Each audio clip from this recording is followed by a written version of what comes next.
And we're live. Good evening, ladies and gentlemen, boys and girls, and children of all ages. Welcome to the Chaos120 Live-Stream for this, the 27th of July, 2018.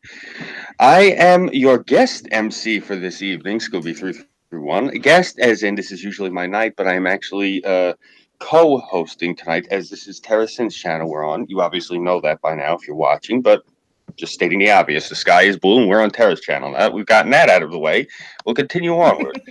As you can see, it's a normal chaos stream. Even as we're doing the intros, people come stumbling in. So what I'm going to do is I'm going to start running through who I see on my screen, going from my left to my right, so you guys know the drill. If you've watched this before, if not, I'll break it down quick. I go through everyone who's on the screen. If you're not subscribed to them yet, please subscribe to them. These people are what makes chaos chaos. I am just the host. Well, technically tonight I'm just the MC. Tara's the host. But moving along, as we're stumbling as it is, we're going to start off on my left. We have with us tonight a man who, those of you who, if you follow anything about the consumption of your own body weight of chips in a single sitting or popcorn, then you definitely know Ace of Skulls. What's happening, Ace? How are you, brother? I am good, man. Just fucking chilling out, trying to have a relaxing Friday night. Thank y'all for having me here. Not a problem, brother. We always appreciate it when you roll through. And next we have the. This is such a bizarre. What the hell is your icon anyway, Death? Death Harukin. What's happening, brother? Hi, I'm Death, and that's an Emerald Carbuncle from some of the Final Fantasy games. Oh, okay. Okay, damn. That is cool. I was looking at it. I didn't know what the hell it was. It looked like a fruit roll-up or something. I thought it was a Pokemon. Yeah, right? I was looking at it. But it is. No, but it is what the Pokemon Eevee is based off of. Eevee's Very adorable. cool. See, I don't know anything about this stuff. I was too old. You know, my nephew I have an went to that Eevee shit. I was popple on the back of my phone. And that's disturbing. And we're moving right along to Burnside. Greetings, motherfuckers. Rahm Emanuel is stealing your internet as we speak. That's why you should impeach him. I just realized we've shed a Canadian. All right. Don't worry, Zach. No, it's cool. For affirmative action's sake, we will get our Canadian back in here. So in the meantime, we're moving on down the line to Tara Sin, the host of this channel. Tara, what's happening? Not too much. I'm sore as fuck. I'm gonna be even sore tomorrow. I went. My roommate needed to get some sleep because her son wouldn't stop jumping on her and shit. So I took him, one of our neighbors, her son, and a friend of hers kid to Post Springs. I got pictures and everything. Cool. I definitely want to see those. I'll show those later. All right, definitely. And last but not least, this young man actually, it's a strain for me to stream with him because I actually have to use my brain when this kid opens his mouth. Seriously. It's $10 words, please. This young man starts with $10 words. We have with us tonight the bartender. What's happening, young man? Either Rahm Emanuel's been taking all of your internet, or my potato of a laptop and my potato internet is apparently radioactive and spreading across the universe. Please, if you start seeing sprouts growing out of your computers, run. And he's back. Cool. We have with us Irving Twin. What's happening, Irv? Bonsoir, mes amis. Je m'appelle Irving Twin, le Canadien en collectif. My fucking internet. Holy shit. What the fuck is going on today? So you have an explanation for why the internet's apparently having a heart attack? He hasn't been fapping to porn enough. The left is going to say it's Russian hackers, but I know the truth. It's Chinese hackers. No, the real truth is it's because you're Canadian. And just like Rahm Emanuel, your great prime minister has socialized the internet. And now you're fucked. No, you people. It's the conspiracy theory classic. It's the lizard people. Nestle snacks. No. Mole people. How small men couldn't hurt a fly. They already proved that. I don't know. I kind of like the comical idea of Justin Trudeau and Rahm Emanuel teaming up to socialize the internet. Wouldn't surprise me. Burnside, why are you trying to make dystopia? Because it's funny. And No, it's not. No, that's like some World War Z shit. yeah, but all the uppies will be gone because they won't have any internet. Without internet, they have no oxygen supply. Motherfucker, I don't have internet. You'll do fine, buddy. You'll do fine. You've got a backup. No, I don't. Oh. Well, then, yeah, you're kind of fucked.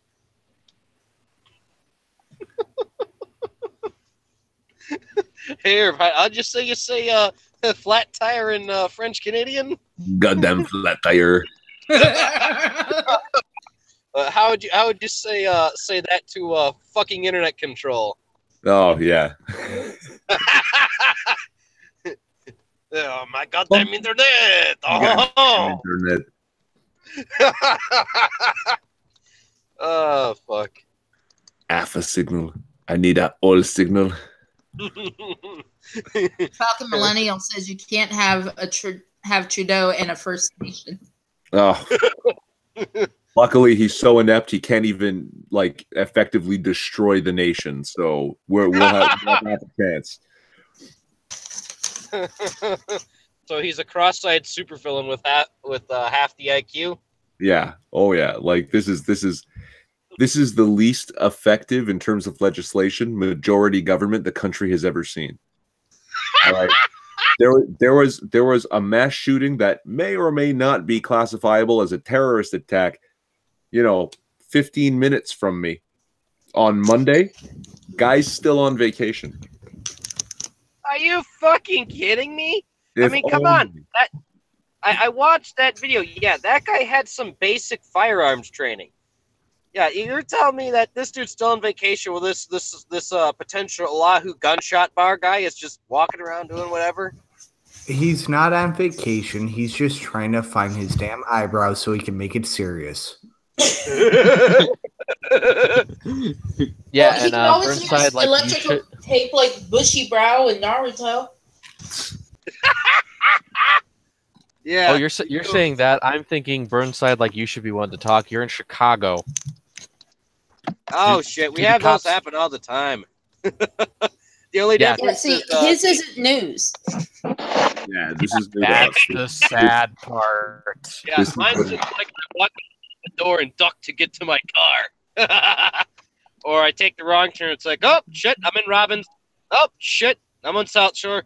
Oh shit, I'm in the bad part of Hammond. Ah, there we go. Ah, fuck no, now I'm in Roseland. Shit, where's the highway? Oh yeah, 3 ghettos over. Ah. Gotta love it. Nene, I sent you a link. Get your ass in here. You back, Scoop? Yeah. No, I've been back for a couple of minutes now. Okay, so I pulled up the pictures from the Springs today. I'm going to do a screen share. Share. Present to everyone. Cool photos. All right, that's my roommate's kid. Cool. Oh, is that a bomb vest? He's a Muslim? I didn't.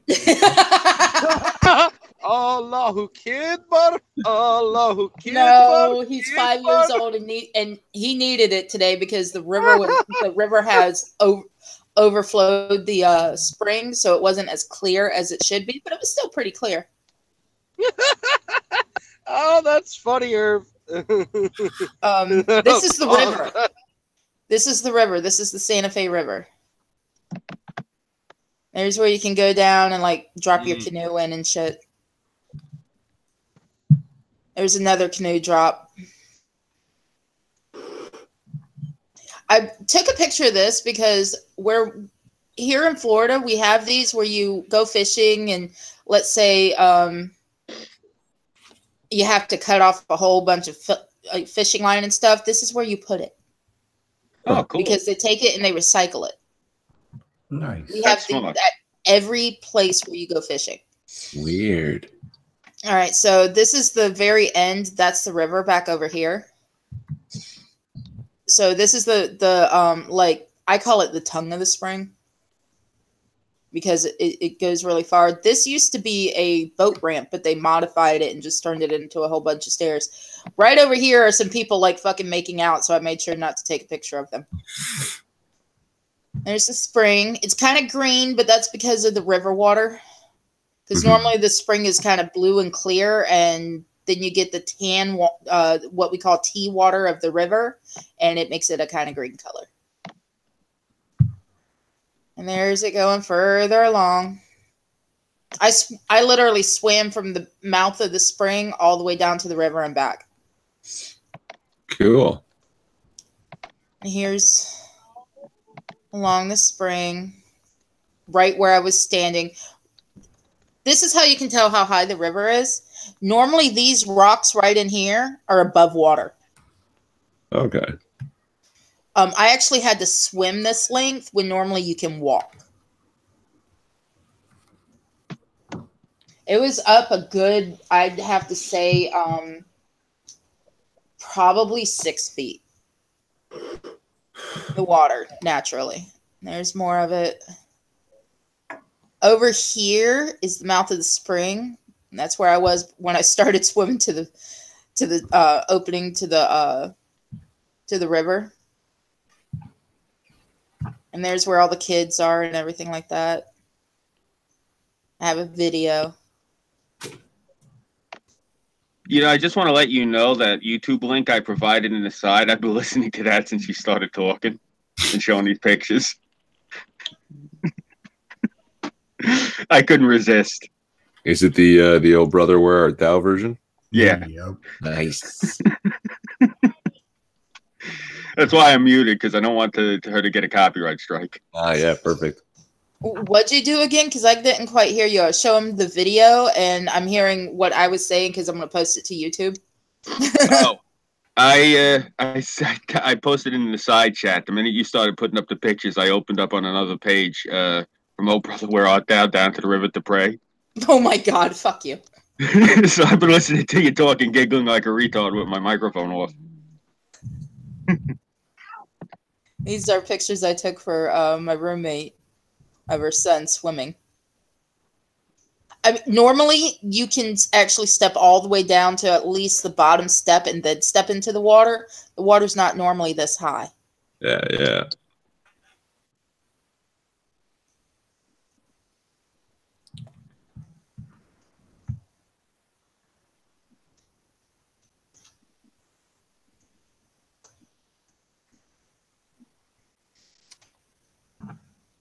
So, in other news, I can indeed confirm the internet is having a heart attack.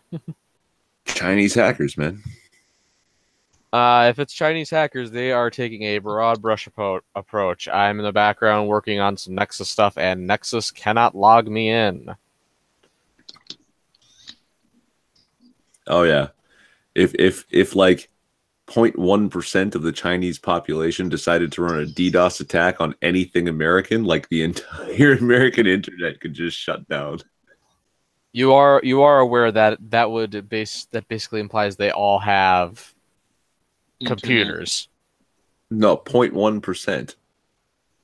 Yes, I know. Pretty sure 0.1% has computers at this point. The 1%. Yeah, just so they can leave comments supporting the Chinese Communist Party. Yeah, yeah, and run DDoS attacks on the North American servers so that they can, hack them. No, but you have to understand that insult the Chinese Communist Party. Almost like the smart thing to do is to attack the fucking power grid because there's only 3 of them. Yeah. Yeah, it never made sense to me to only have 3. Well, and it's really only 2. I mean, Texas just has their own fucking one because it's Texas. So they said, fuck you. Yeah, but it's Texas. It's never a good idea to compartmentalize that small for something so major. Haha, Scooby got the song stuck in his head because he decided to be a dick. Yeah.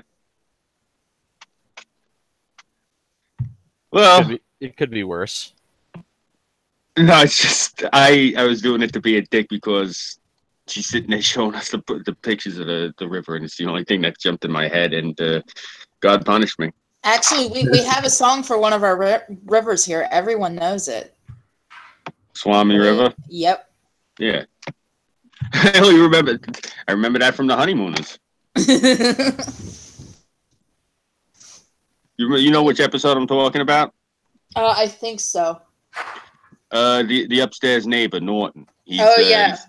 He's downstairs and he's teaching him how to play the piano, and that's he starts off every song. He does the intro from Swami River. Way down upon the Swanee River. Yeah. Yeah, when we go into Dixie County from heading to our river place, we drive over this bridge that goes over the Swanee River. And as you're driving, you see on this green sign says Swanee River, and then below it has music notes and says way down upon the Swanee River. That's so cool. I'll take a picture for you next time I go. I remember that song from when I was a kid, and the Battle for New Orleans, because that was like standard fare in his house every Memorial Day, every 4th of July, every Veterans Day. Yeah. About the only songs I remember from that, like, vein. I don't really do American folk. Is that even considered American folk at this point? That shit's like a century old. What song? The Swanee River and well, wait, no, Johnny Horton wrote the Battle for New Orleans, and I think it's 64, so that ain't that old. Yeah, just about 54 years. Give me a second, Sunrise. Oh, it's handled then. Okay. So, while we're waiting for whatever Tara's doing, you guys saw what the title I had put on the stream earlier, that Tara was gracious enough to retitle this. The man predicted 3%, and we got 4.1. Ain't half bad. Who's the man? Who's the man, and Oh, what is did this you see- prediction? Your president predicted that he would give us 3% growth in his first 4 years, and he gave us 4.1% growth in 18 months. I unfortunately Where was that? Where was that old meme? God made the world in 7 days. You're terrible. I would have done it under time, and I would have done it under time and under budget.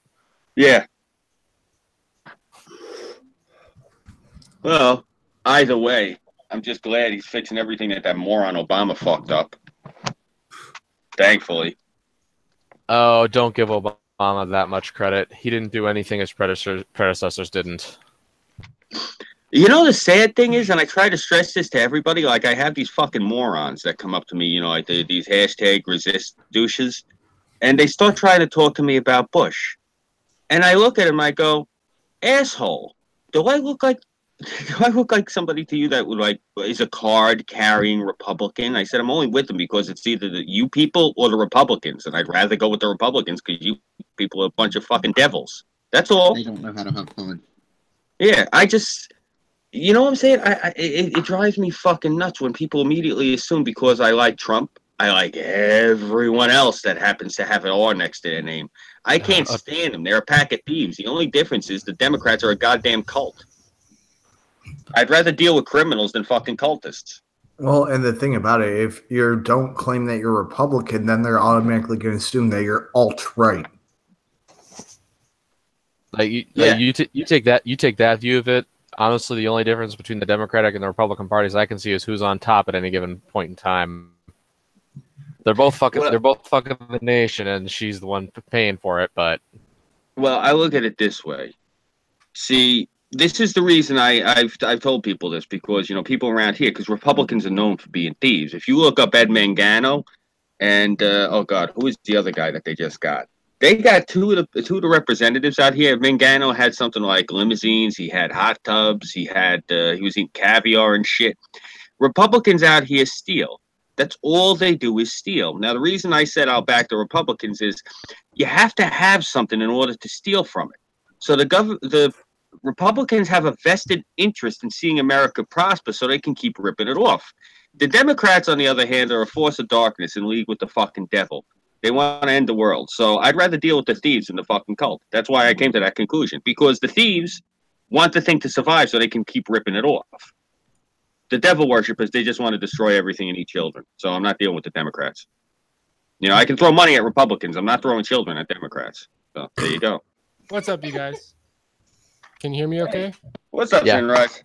Oh, look, everybody's here. Ace of Skulls. What's up, Burnside? What's up, Bartender? What's up, Irving Twin? Damn, everybody's here. Yeah, it's a fucking party. Hi, person I don't know. Hi, Jessica. Nice to meet you. That's Sunrise. He's cool. Oh, He's thanks. good, folks. Yeah, it's came in just at the perfect time. I was having a conversation with one of my coworkers today, and we were kind of talking about that. This reminded me of it because we were talking about how things are like, some things are a net negative, like the electric car when it first came out and shit. The conversation got started from, we're walking by this really, really nice apartment complex, and they've just re-landscaped the front of it with all, all new shit, and they use this fake grass stuff, right? That looks like grass, but it's plastic. Yeah, but the thing is that everyone there has a dog, and they take their dogs out, and they piss all over the grass like dogs do, and then it sits there in the fucking sun and bakes, and so like there's this wafting fucking piss smell floating around these apartments all the time, and you walk by, it hits you in the face. It's like, holy shit. And then, okay, so to combat that, now they got a guy standing there with literally a fucking fire hose washing it down. And they can't even keep up with it. So they're probably using more fucking water ineffectively to keep the grass from smelling like piss than the fucking just watering regular grass. And it reminded me of like all these fucking progressive policies and shit that you hear about that aren't fucking progressive at all. They just play well in the media. They look good. They market well. They get funded. But trust me on this one. I know exactly what you're talking about. Yeah. And then we got into an argument about that because I'm like, I gave him the example of the electric car. I remember when the EV1 came out and I was at a fucking vehicle convention, like a big fucking con, right? And they had an EV1 there. And I walked up to the guy who was showing it off and I asked him, what's the ratio there between the amount of emissions that this car, doesn't put out versus what it costs, how much emissions charging the fucking car costs? And he looked at me like, you motherfucker, that's not what this is about. And it didn't dawn on me then, but now it's like, it's so fucking patently clear that's exactly what the Democrats have been doing for not just the last 2 years, but for a while. Mm-hmm. And yeah, like you were saying, Scooby, like I've never been a fan of the Republicans really, but man, the last 2 years have really kind of opened my eyes to kind of the reality, that maybe the Republicans aren't quite so bad, and they're certainly better than the fucking Democrats right now. Oh, by a country mile. That's the thing. Like I tell people all the time. Look, I'm, when I was growing up, and it's still pretty much the same. It just doesn't make them bad people, what I'm saying. But when I was growing up, Republicans usually, you could sum them up in guns, NASCAR, and Jesus. That's basically what they were into. Yeah. Nothing against that, but I'm not into Pabst Blue Ribbon. I don't wear a John Deere hat. I don't got fucking sideburns down to my chin. I'm not like from that culture. You're not a redneck. Right. My culture is literally the people you see in Casino and Goodfellas. That's what I grew. You don't find taking hundreds of left turns fascinating? Mm-hmm. Only if I'm in Brooklyn and I'm being chased by freaking NYPD. Otherwise, nah. I'm really not interested in that. Oh, okay. Like I'm gonna be honest. I grew up in a redneck household, and I still do not get drag racing, and I still do not get NASCAR. I think both of those are bottom tier when it comes to automotive skill. Yeah.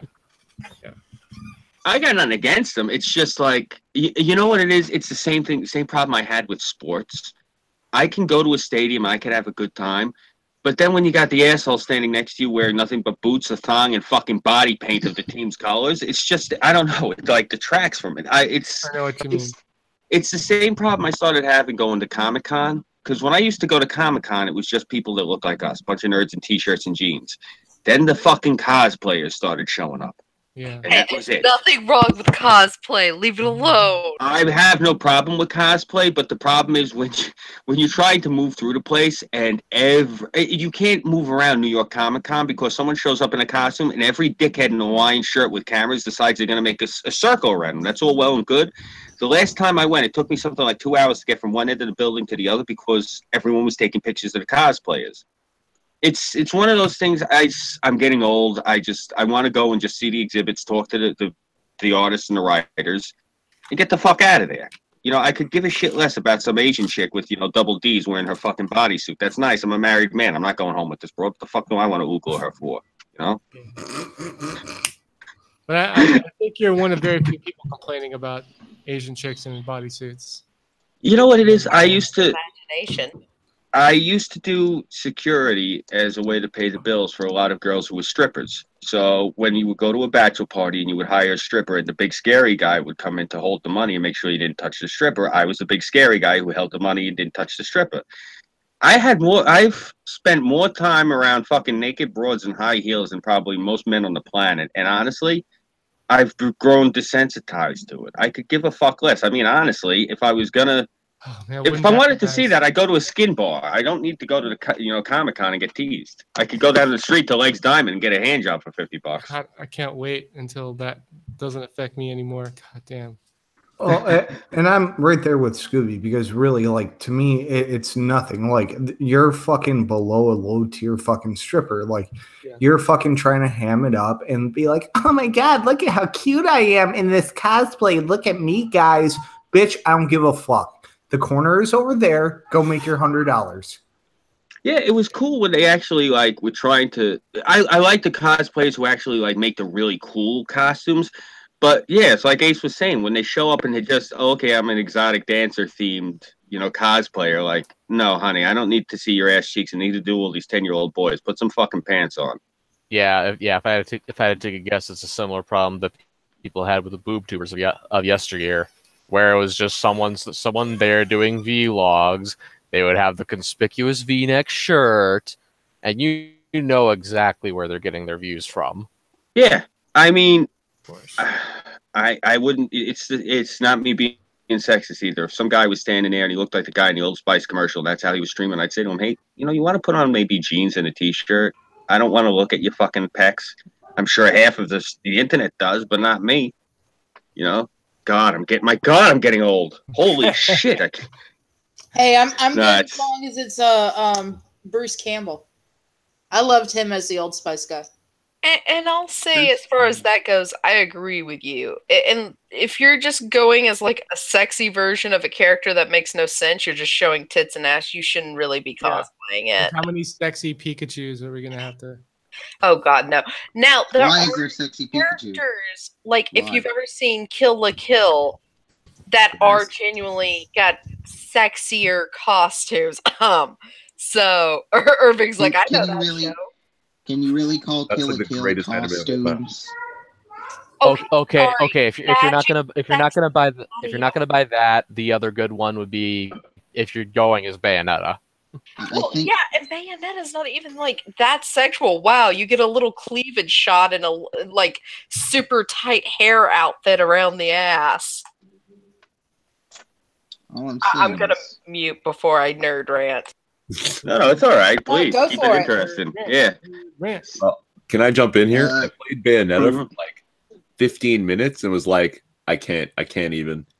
Oh, I love that fucking game. It's a great game if you could get past the cringy fucking joke of an opening, and it was them poking. They were poking fun at their fanboys. It didn't even. No, I couldn't. It was like, I can't even. If she's gonna do this in every cutscene, I'm out. Like there's a difference between a character being sexy and a character being over-sexualized for the purpose of over-sexualization and nothing else. At least in Kill la Kill, it's a parody, and it's obvious. Like the whole thing's a parody on every level. Bayonetta was supposed to be this incredible game, and then it sort of forced that in like a gag. And it's like it was a gag. They were parodying it, yes, women being sexy. but I also don't like gags, right? If something's funny and drives the plot, that's fantastic. If it's just a gag that actually slows down the storytelling, I'm out. So what you're saying is, don't Gynax it up.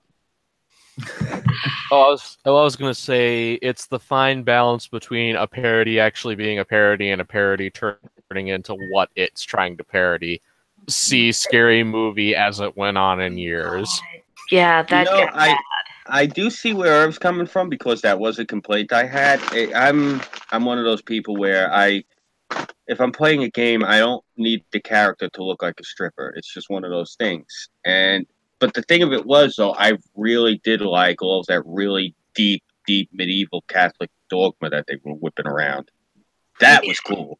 That was actually the only thing that made me play the game. It was literally just a joke because they kept getting mad while developing Bayonetta. They had feminists on one side yelling, the character's not sexy enough or smart enough.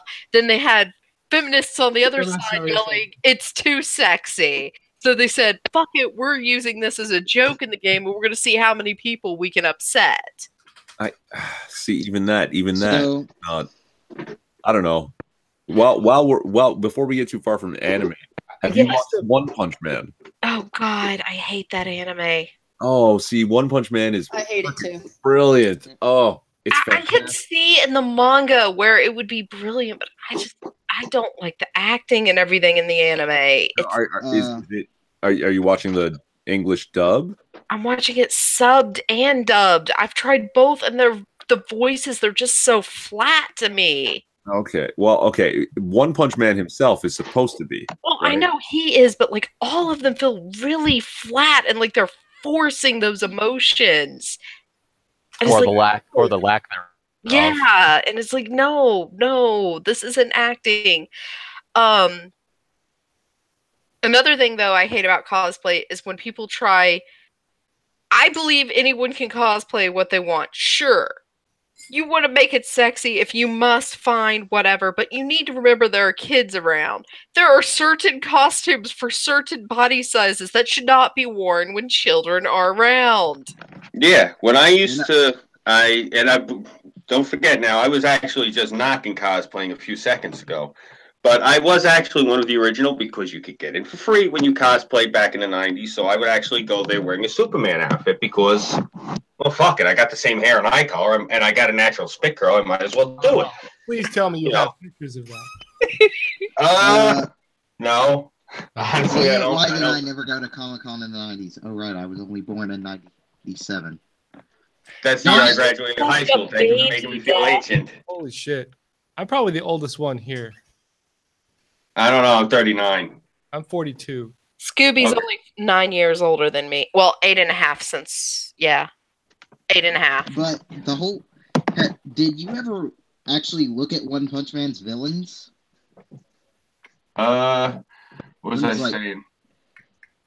I was actually getting to a point really quick what I was saying, though, about the Superman costume. But it was just, to get back to what Nanika was saying. When I went a few times, Superman's costume is a little bit revealing. So, a little bit. Yeah. So okay, there's a difference between an outline and the red outer undies. This was not an outline. Woman trying to wear booty shorts and a bikini top that's a micro bikini top. Yeah, no, I'm saying this wasn't an outline. This costume was a little bit too form fitting. So what I had to what I did actually to fix it was I took a piece of foam, and because what they used to do for underwear models, they would stick white bread in the front of the pants. But I didn't do that. So what I did was I stuck a piece of foam in it. So that worked. But yeah, I didn't realize it at first until somebody actually said something to me. Young man, that's very indecent. I go, what the hell are you talking about? And then some guy's walking past. He's like, yo, you got your wang fucking flinging in front of her kids' faces. That's why she said something to you. I go, huh? I didn't realize it. It was just because of the costume. I bought like a costume off the shelf for like $50. And Didn't realize spandex was that revealing. I'd never worn it before. So. Spandex is a privilege, not a right. Very revealing. It is more suited for the woman's frame than the man's, and we'll leave it at that. Okay, so I used to be a weightlifter. So my brother's asking if anyone's seen Girls und Panzer. No. I know of it, but I've again, heard of it. I haven't found it yet. All right, Cryptic says nothing wrong with booty shorts. You know what traumatized me forever? A woman Tess Holiday size wearing a Yoko Littner cosplay. And Jean-Pierre asks, what does 4.1% GDP mean? That's what our country is producing right now. Trump had predicted within the first 4 years he was going to give us 3% growth. He overshot the mark by 1.1%. He actually got us up to 4.1% within 18 months, which means within 4 years he could actually take us even higher. That would be insane. We haven't hit 5% since '44. Well, let's throw on more fuel to this celebration bonfire. He's also doing it with a Congress that hates him. Yeah. Yeah, and well, apparently, what's the word? Starting trade wars with everyone around him. Yeah. Which is supposed to be bad. Yeah, we could be producing everything we need in state, or at least a majority of it, and we're not. You know, somebody said something to me up at the college a couple months ago, the day that Trump came to visit. This never Trump Democrat SJW weirdo. One of those people. Him and his wife weren't gay, but they walked around with that pride shit to show solidarity. You know, real fucking winners.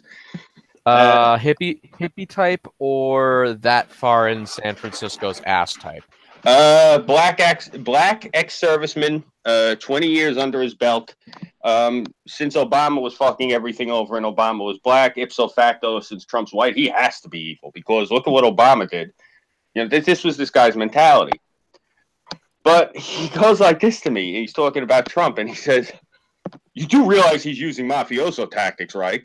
And I look at him, I go, "Hey, asshole, didn't I just finish telling you my father was from Sicily?" And the guy's eyes got really big. I go, "Why do you think I voted for the man?" I said, "Look, I'll put it to you like this, as plain as I can. Until the Democrats with their white supremacy nonsense got pissed off at us, my father's people were doing pretty good in this country. That's just how it worked. Our neighborhoods were prosperous. We had money. Crime was low because anyone who was actually committing crime was being regulated. And then the Democrats showed up with their friggin' CIA and their FBI, and they destroyed my community." I told him, I said, "So if anything, Trump will make this country work good again, because our neighborhoods worked fine until you people in your fucking party destroyed my community, the same way your party's been destroying your community for years, but you don't have the brains in your head to notice." Thought he was going to break my fucking jaw when I said that to him. Fuck him in the ear. No. If he's first off, black and ex-serviceman, and that's honestly surprising. But I talked to this guy, and his problem was he did not like white people. You know, he just like he was talking to me about. He goes, "Well, this is the symbol. You know, it's the symbol of your party or something." I go, "You want to know what the symbol of my party is?" And I pointed to the American flag on my cane. I go, "That's the symbol of my party." I said, "All right." He goes, "Well, I'm black. That's a symbol of oppression to us." I go, "Really?" So my grandparents had to come through Ellis Island as refugees. That's a symbol of hope to us. Ooh. Wow. Wait a minute. I think I know her. Huh. Who? Wait. There's a Joker trailer? What?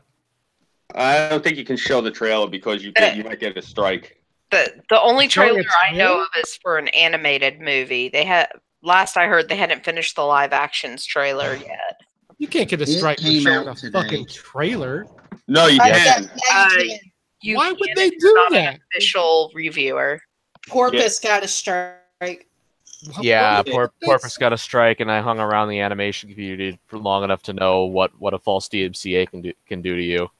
Yeah, I mean, I don't know. Yeah, the legal remember hashtag what the fu? Where's the fair use? Yeah. Well, I just don't understand why anyone would care. Like, you think they want more people to watch the trailer? Like, money. You have to pay to watch the trailer. First things first, you have to realize some of these people making these content claims aren't actually the companies. They're the only monetization on a trailer is when people go watch the movie. So there's literally no damages if you show it. They should encourage people to rebroadcast it as much as fucking possible, right? No, Sinrise. What I'm getting at is that there's actually you can actually make money doing this by false DMCAing people, tying them up in legal fees, and catching settlements.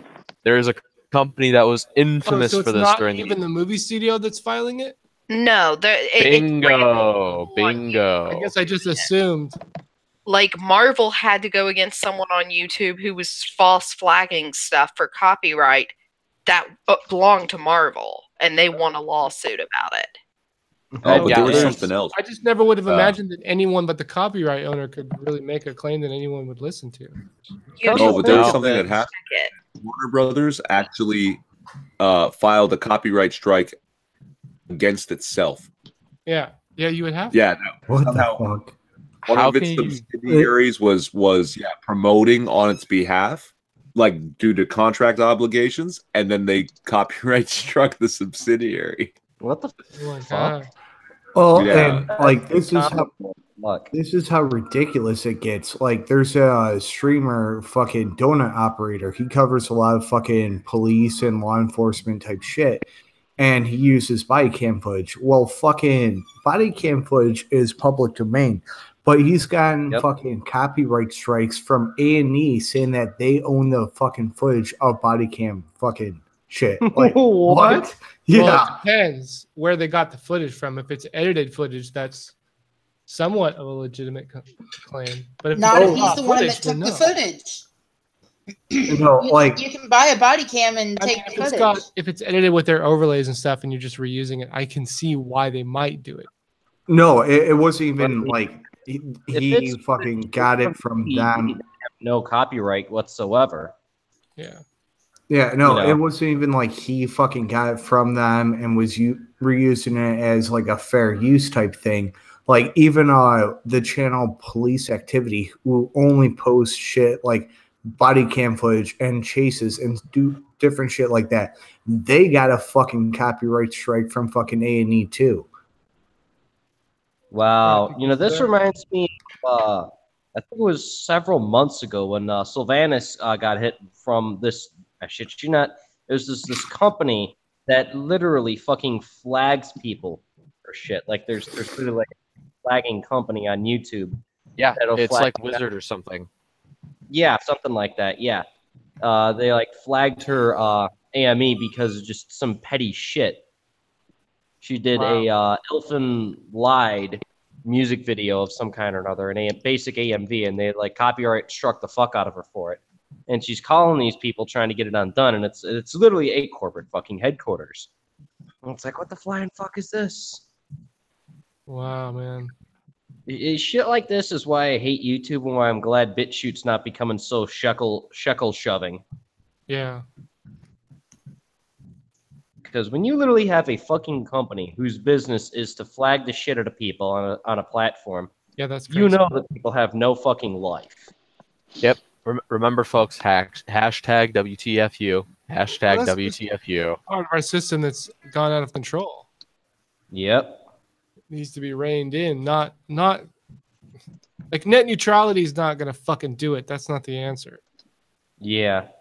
Yeah. Honestly, the whole point, fair use is where I think fair use is the best way to summarize it. Fucking copyright law, like it's written, it covers everything. We don't need a fucking digital Millennium Copyright Act. Regular copyright covers all that shit. It just takes a judge who's not an idiot to be able to interpret things and be able to recognize that the medium itself is not the thing. It's the intellectual property. Yep. So crazy. Freaking All awesome. right, so Jean-Pierre sent me the link to the live action Joker for 2019. Now I heard I heard they got a new guy. It's not Jared Leto anymore. According to this, it's William Dafoe. What? Never heard of him. He's the guy maybe who plays you the have. villain in literally everything. Let's see. I've heard his He name. played- I don't know about him. He was the original Green Goblin in the Tobey Maguire Spider-Man. He was the FBI agent in Boondocks. Yeah. Great the trailer. You know that trailer from Smasher? That's fake trailers, right? It says movie clips. Yeah, it's really easy to fucking hit those. Yeah, it's having I already see too many clips from other movies, like Boondock Saints. So that's not the original. Yeah, 2019. No, it's not even in. Yeah, that's got to be bullshit. It's got to be. Yeah, I don't see anything because like I'm looking at the IMDb page for Willem Dafoe right now, and there's nothing about the Joker. There's something about Aquaman, but not Aquaman, Joker. Yeah, and a bunch of other stuff through 2019 in TBA. So I very much doubt he's going to be the Joker. They're going with fucking Leto. I'm pretty sure. No, they chose someone else. Oh boy, let's hope it's not a quad gender transdimensional brony lord. No, I read Heath somewhere Ledger. that they had chosen someone else. I think they just need to not do Joker for like another 10 years till Heath Ledger wears off, and then we can talk about Joker again. Man, you guys were talking Possibly. about animes and that kind of stuff. Freaking, have any of you like read Death Note or seen any of that? Not a fan. They I hate the live action. I was going to say they did Or at live least the action. Americanized one. The Japanese live action, fucking great. Well, William Dafoe was the fucking death person in the live action one, the Yes. American version. So, I mean, kind of on the same page there. Oh no, they're gonna have Joaquin Phoenix play the Joker. That's who they were having. Yeah. Oh yeah. I don't think that's a good pick. No. Joaquin Phoenix. You know what? He's a You know good who's- actor. Or, He's a I'm good not actor, saying Give him but a I don't he think isn't. he has the ability to be that diverse with the Joker, because the Joker is bipolar and manic as fuck. They did a really They good said job this- with the kid who played Joker on Gotham. I don't know if anyone watches that show. Oh, It's not turns out complete- that wasn't actually him. It was his twin brother who is also. Well, I know, but That was a still stupid imagine him twist. being like he did a pretty good Joker, even if it wasn't really Joker, whatever. You know, we all know they were trying to portray the Joker there. Well, I think we can all agree, as good as the Joker is as a villain, DC should probably retire him for the big movie stuff, at least for one movie. No, according to the storyline, he's immortal. That's one of the storylines. Getting close. Oh Resurrection. no! I'm not saying There's kill him supposed to off. be I'm 3 saying he different just shouldn't Jokers. star in a movie for once. And technically, in the Prime universe, they have killed him off. Harley killed him when he went after their daughter. And no, he's not completely dead. Batman keeps bringing the motherfucker back to life. Actually, that's because there's 3 Jokers. There's the new 52 Joker that cut off his face, the original, and the one from the Golden Age.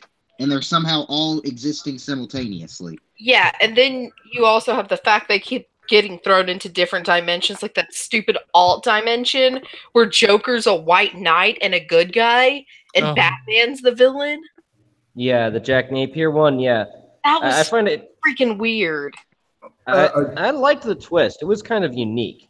It was just kind of oddball. Like it seemed like Jack Napier was too close to my regular personality, so I was like, "Oh, this is kind of oddball as fuck." I'll give it that. It was different. Go ahead. I was gonna say a good way to fucking do it if they want to keep fucking Joker in is have him be like the fucking overlord of everything that's going on, where he's fucking controlling everything behind the scenes, where you know it's him, but he doesn't have that fucking crazy screen presence. Because Like they fucking ruined it with Jared Leto. But you could work it in with the Jared Leto character, like how he fucking portrayed it of that fucking overlord, to fucking work it into other movies. Yeah. It's like I just think DC's already done too much damage. It can be fixed because, like, current arc in Prime Universe, the only Joker figure you have is Harley, who's working with the Justice League now.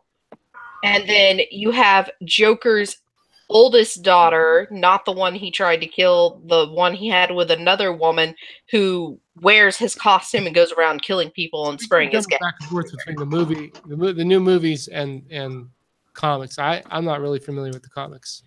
As far as movies, what they need to do, if they're gonna actually put the Joker in a movie, not make him one of those discount-looking wop crack baby motherfucking noggins like they did in the last fucking movie. Just make him look like a fucking Joker, not like some tattooed up crack baby motherfucker with donkey teeth, golden ass teeth, walking around.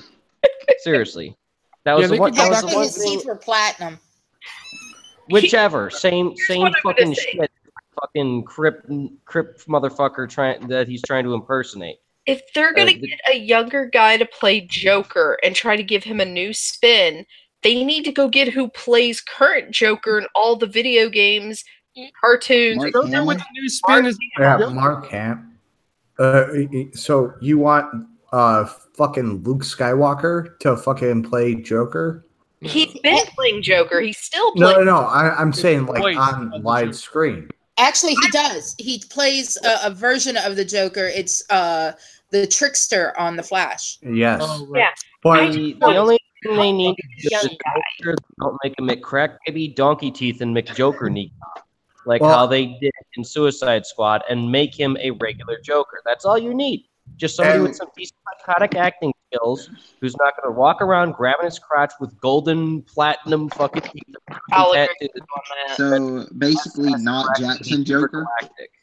Well, and yeah, we need Joker. We don't need Jackson Waxon Flaxon McDonkey teeth on 40-inch rims Joker. The problem with the Trickster on The Flash was when he talked, all I heard was the Joker because he did it so long in the animated series. That's what they're doing. Because there is a variation where the Trickster goes from being the Trickster to the Joker.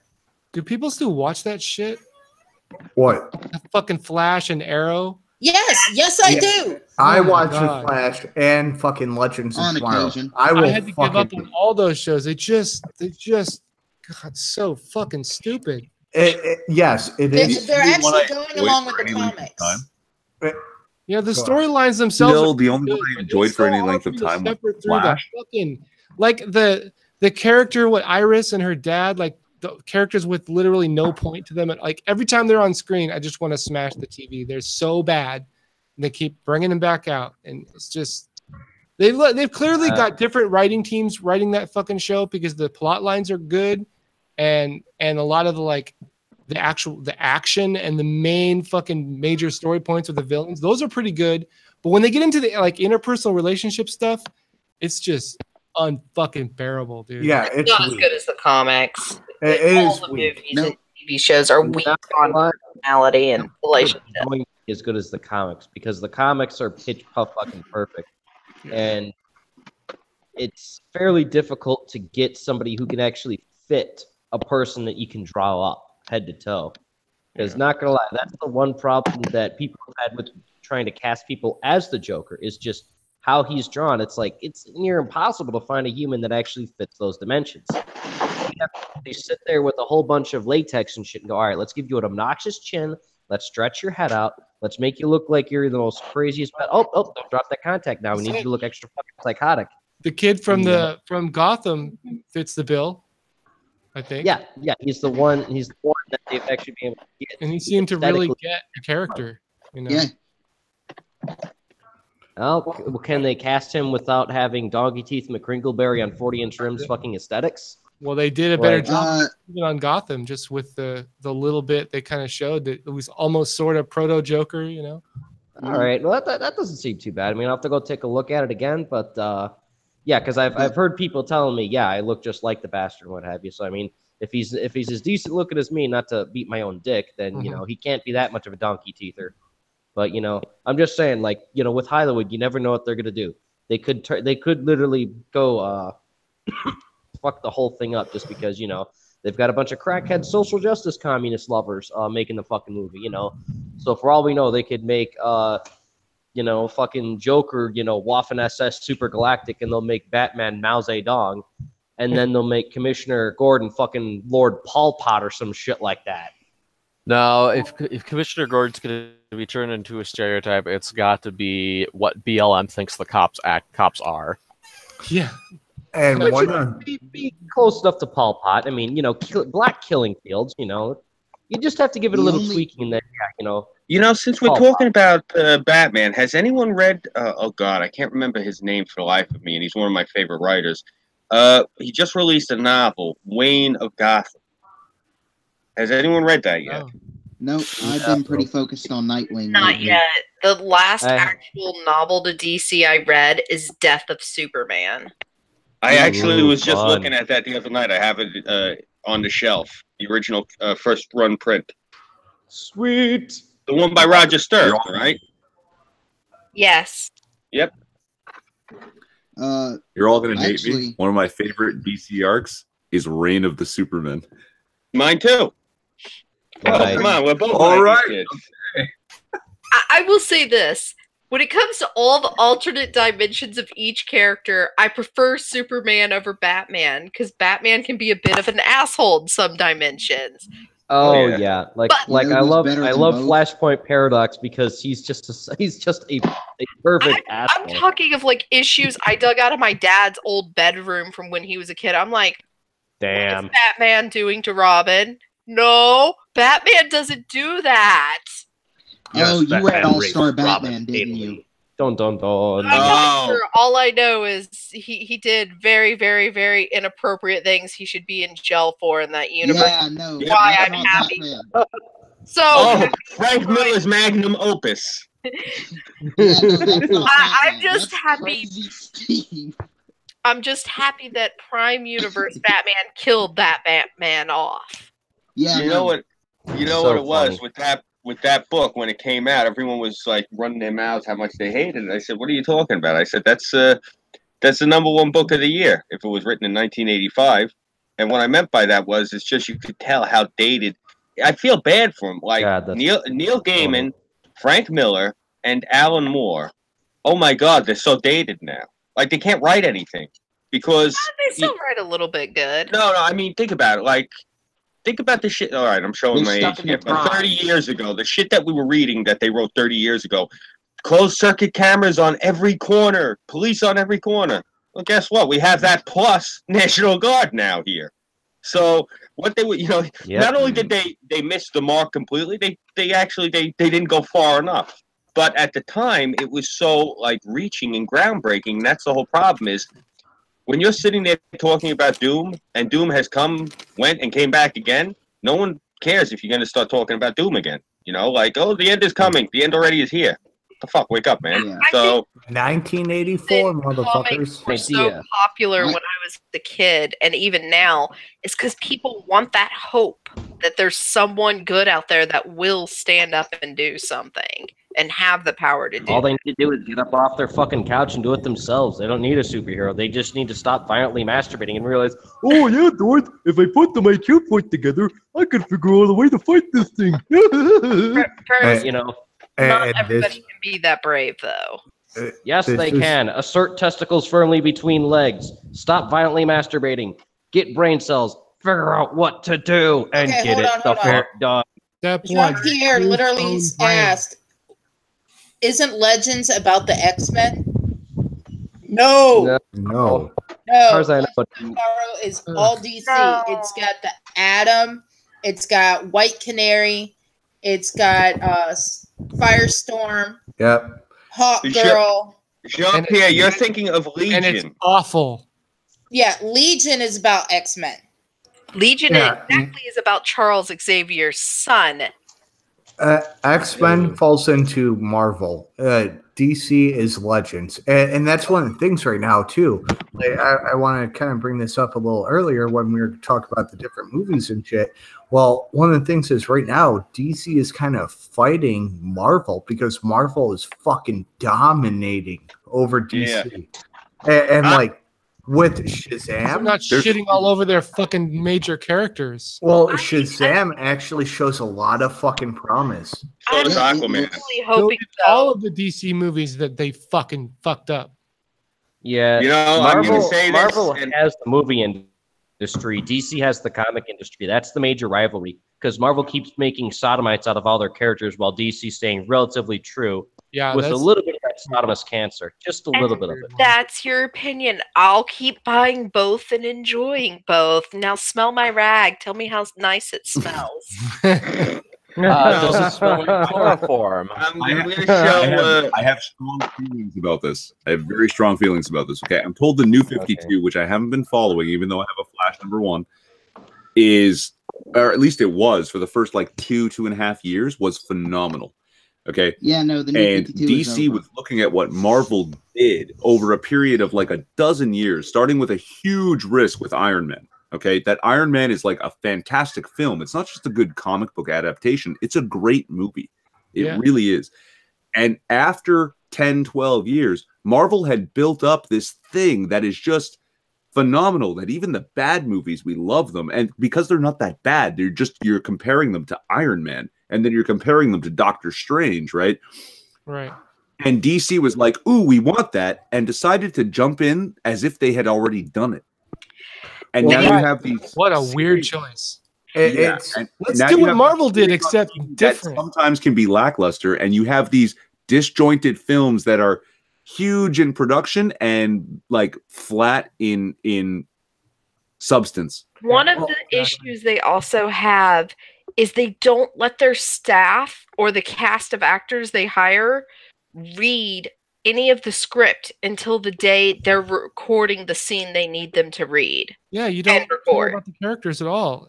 And they're not allowed to make jokes at all, or they will be fired and blacklisted from working in DC, because apparently humor ruined Green Lantern was the issue the statement they issued. I actually felt Green Lantern was just that it was too much movie and not enough action. And it was actually decent if you take out all of the campiness and the terrible costume. It's not and the horrific parallax. Like that was disgusting. I felt it could be way better. I felt like they really just slapped like a 5-minute script along and then slapped as much budget into CG and was like, "Here you go." Yeah. I wasn't mad at it. I actually enjoyed it. And parallax was a joke. The costume was a joke. And yeah, of course they this is again a problem. They reverted to gags at points, and it's like, you don't need that. This didn't need that at all. You're right. And then there wasn't enough Green Lantern exerting the power, right? Yeah, that so it ended up being mostly gags and a like horrifically disgusting villain, CGI villain. That was just so stupid. Yeah, but it had potential. And I really wanted another Green Lantern movie just because they made enough money, in my opinion. They could have fixed their issues with a sequel. And we were chatting in the side chat there about DCUO, right? Yeah, DC Online, DC Universe. The opening to DCUO is the best DC movie I've ever fucking seen in my life. Oh yeah. I let it play through every time, and I don't do that with most MMOs. I love it. It's the best 4.5 minutes of my life. Like that in itself is better than everything Marvel ever did. And they don't put that on film. They don't put it together. Because the animated movie, the one where it's like the future? Good. Yeah. Yes. And like Lex Luthor goes back in time to actually try and... I've seen that several times too. I didn't even really know what it was for. Yeah, it's for DC Universe Online. I fucking love playing that game. I used to play it while my brother was sitting there watching Lords of the Night, and I'm sitting there because I'm playing a knockoff of Harley Quinn, and the Joker's giving me orders, and I'm sitting there going, "Yes, Mr. J, whatever you say, Puddin'." I'm gonna send you the issue I have of Prime Universe Harley blowing Joker's head off to protect her daughter, and be like, "Here you go." Well, and see, I don't have to worry about that. Burnside knows.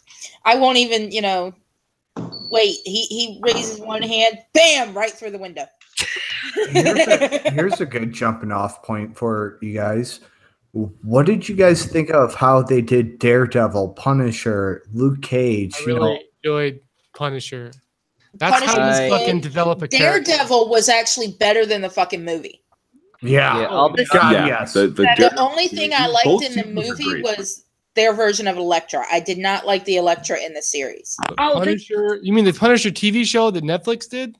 Yeah. Yes. Because the Thomas Jane one and then the other one the Dolph Lundgren weren't bad on their own, but dude, the Netflix one with John Bernthal, that was fucking Punisher, dude. Oh god, yeah. And what I loved about it was Dolph Lundgren is my Punisher. All respect to everything he's ever done, but still. But with John Bernthal is the fucking Punisher. Yeah, with Netflix version, you have to look at it as a 13-hour fucking movie. Yeah. Because 13 balls too to do it like a slow burn and like not fill it full of bullshit action, but actually make a character that you can like care about. Like I thought that was a pretty ballsy move that they did that. Okay, Jean-Pierre says Michael Keaton Batman movies and the Val Kilmer Batman movies were great. No, Val Kilmer sucked. Michael Keaton, I wish he had stayed the long run. Yeah. I was going to say, who's your favorite Batman? Everyone. Fucking Michael Keaton. Let's see here. My favorite Batman would have to be the 90s Batman. Adam West. I'm not kidding. I really like the Ben Affleck Batman. The action scenes with Batman in fucking Dawn of Justice were badass, dude. I haven't really seen Dawn of Justice. Yeah, he took back the game. He actually did pretty good. Yeah, he did good. I think there's a lot of potential for a Batman movie. Wait, isn't that the one where really good? Someone pits Batman against Superman? Yeah. And then I did see it. Obviously, I didn't like it much. There's a lot of that movie that's really good, but when they bust out with fucking Doomsday, that's when it just shit the bed. Yeah, it was kind of a cool idea, but it was like, do we want to cut right to the death of Superman? That was the only thing I was asking. I liked how it went. I liked the Batman. It was actually neat that we had a decent Batman. And on top of that, we got to see Bruce Wayne doing his schmoozing and dealing and what have you. Yeah. So you got an idea of, okay, so Bruce Wayne isn't a complete retard, outside of the Batman suit.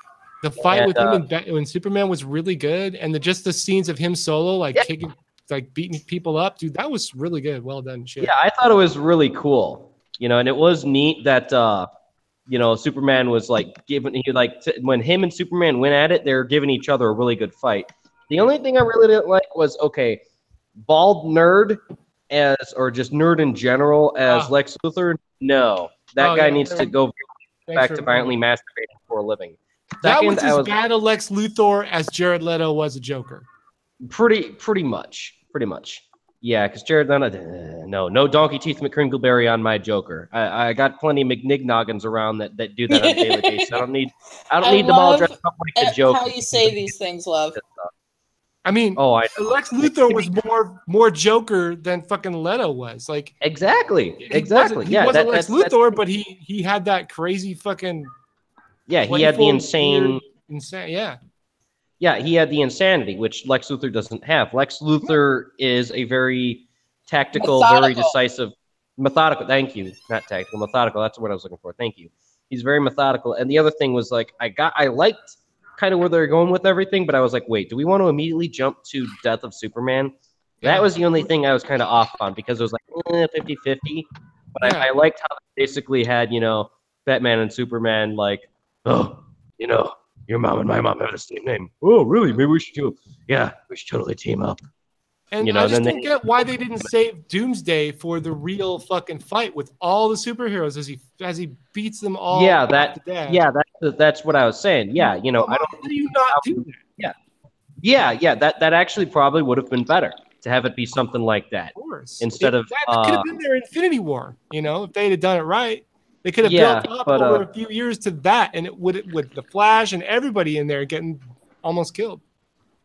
Yeah, that actually would be pretty neat. Not gonna lie, because I haven't watched Infinity Wars because basically after Guardians of the Sodomy Part 2 came out, I was like, nope. I watched the first 10 minutes and I was like, oh, great, it's a dick fest. Everyone's finally masturbating with fucking Michael Bay. All right, yeah, not watching this movie. Infinity Wars. Oh, it follows Guardians of the Sodomy Part 2. Maybe this is Guardians of the Sodomy Part 3, the complete anal retention process. Nope, not going to watch it. Wow, I don't think I've ever heard such quite a negative review of Guardians. It's how I am. Probably, chances are, after that part, the movie got better, but within that first 30 minutes of Michael Bay masturbatory fuckfest, I was like, no, and no. Just no.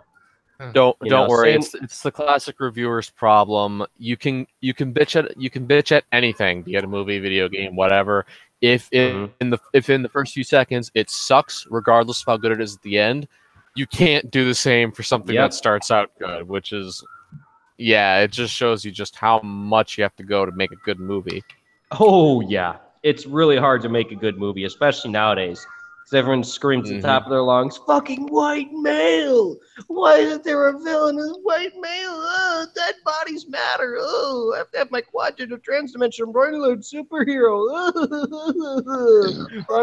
If it weren't for the fact that I know Hollywood is just so far up into this, I would actually be surprised that there aren't more people going, you know what, fuck you, and doing their own thing. Yeah, I'm really hoping that becomes a thing because Hollywood's completely fucked. I mean, the only good movie I've seen recently was Ready Player One, and I was expecting that to be a shit movie, but I was like, oh, it's actually pretty damn good. So it isn't a shit movie? No, here's basically, I'll put it in a nutshell. Yes, they basically discreetly went post Nerd APOC and decided, all right, we're gonna have World of Everything into World of Warcraft, World of Minecraft, World of every type of video game you could imagine possible into one centered universe. It reminded me, it wasn't bad, but it reminded me too much of like Wreck-It Ralph or something. I don't know. It had a lot of that in there because they did have movies that I know I saw, but I really don't remember much about it.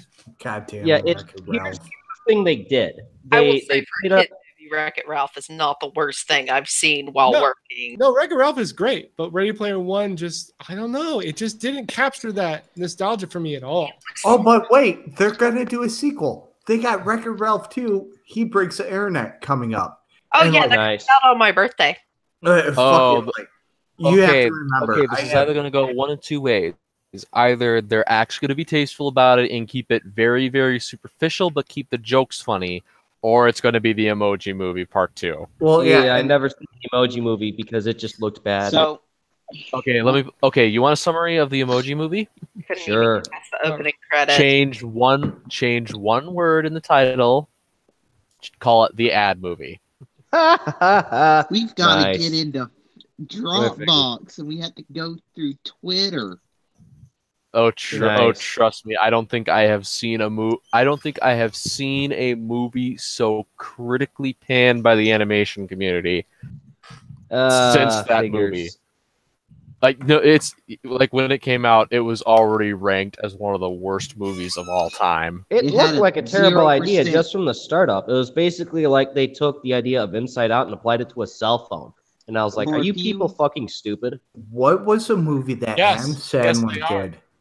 That Adam Sandler did with Pac-Man and like all the classic Pixels. It was my regret to have seen that. I haven't seen it yet, and people keep telling me save yourself. Save yourself. Do not watch it. It was basically the whole lot of Adam Sandler's friends making a cash cow. That's basically all it was. It didn't even make sense. Like it was an Adam Sandler movie. That is all that should need to be said. And it made no logical sense at all. With his friends while playing video games and deciding, hey, let's make a movie out of this and make bucks because the Goyams will buy us. I thought there was going to be a story there, but well, yeah, no, the story excuse of a story, but it's not much of a story. Like the story basically boils down to this: Adam Sandler little friends are the smartest ones because they play the fucking video games and they know how to defeat them, and everybody else is retarded. That's the extent of it, though. Yeah. Yep. That's not just the premise. That's literally the extent of that part. Like, they were just good at video games so they could do stuff.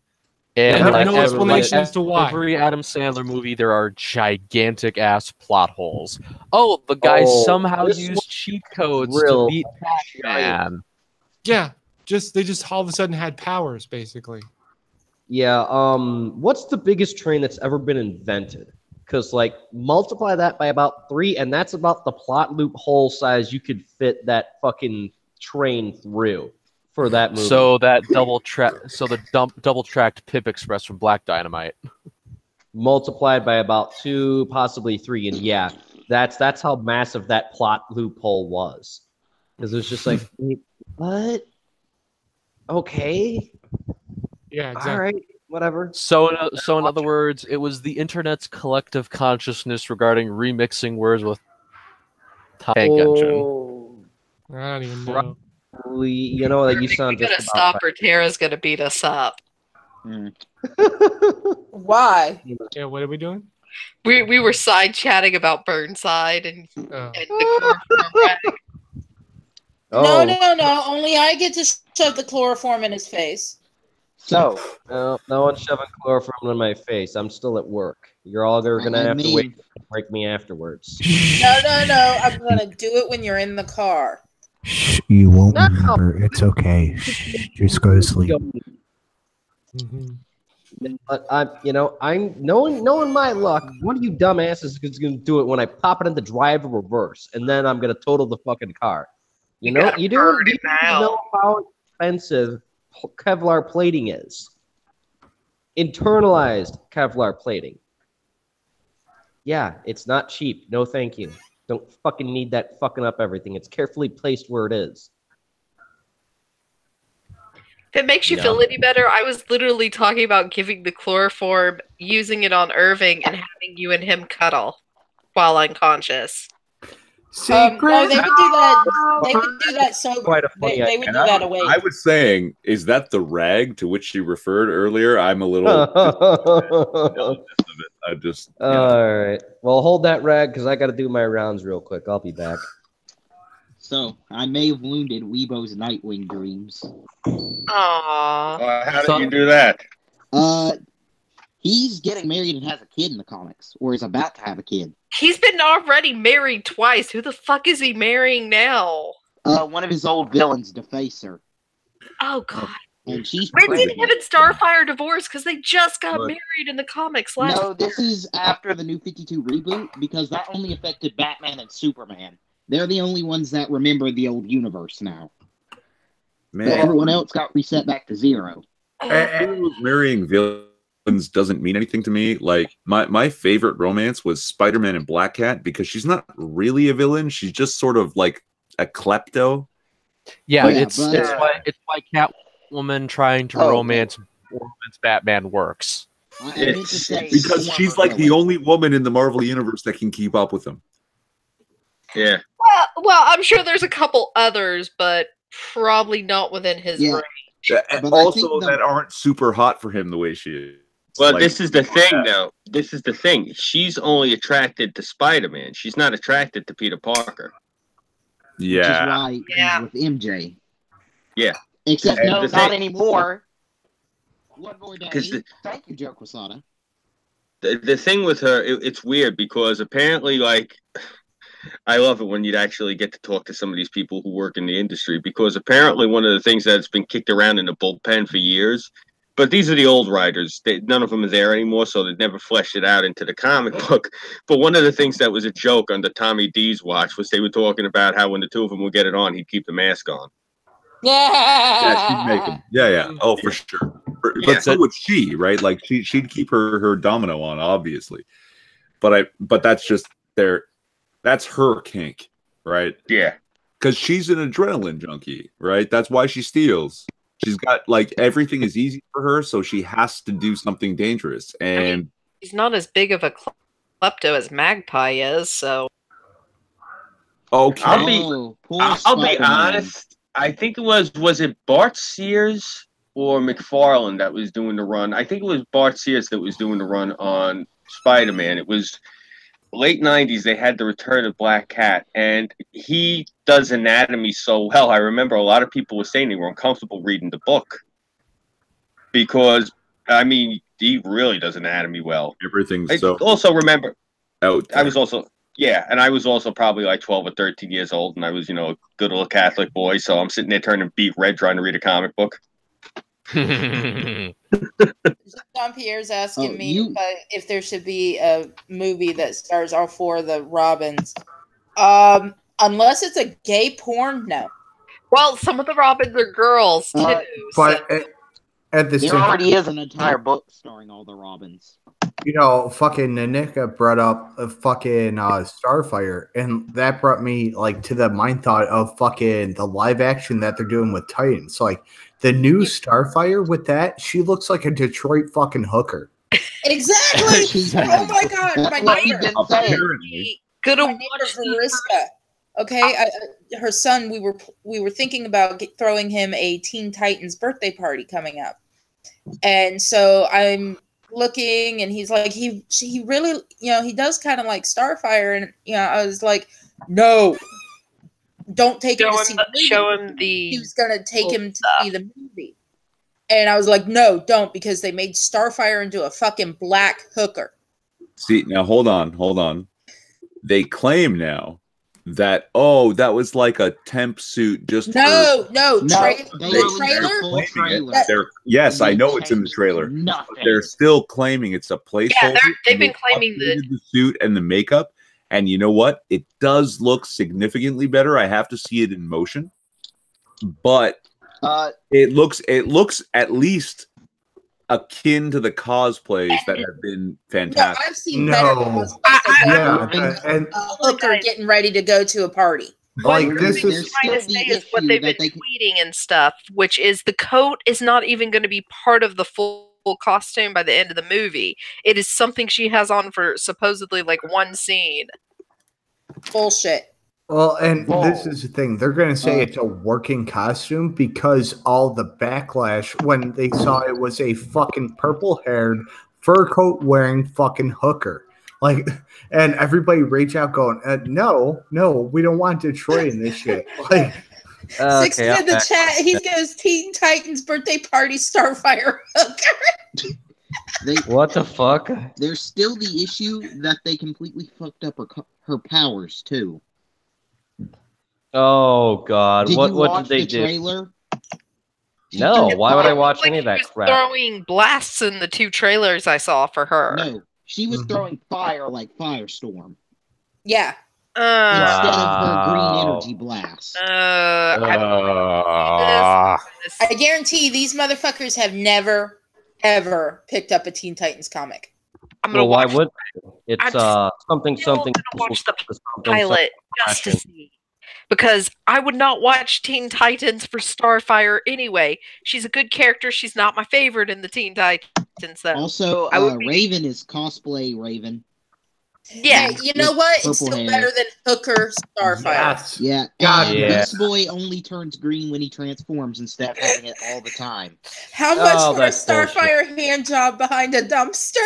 I wouldn't even take a dime for it. Fucking $6. Man, you're fucking overpricing that shit.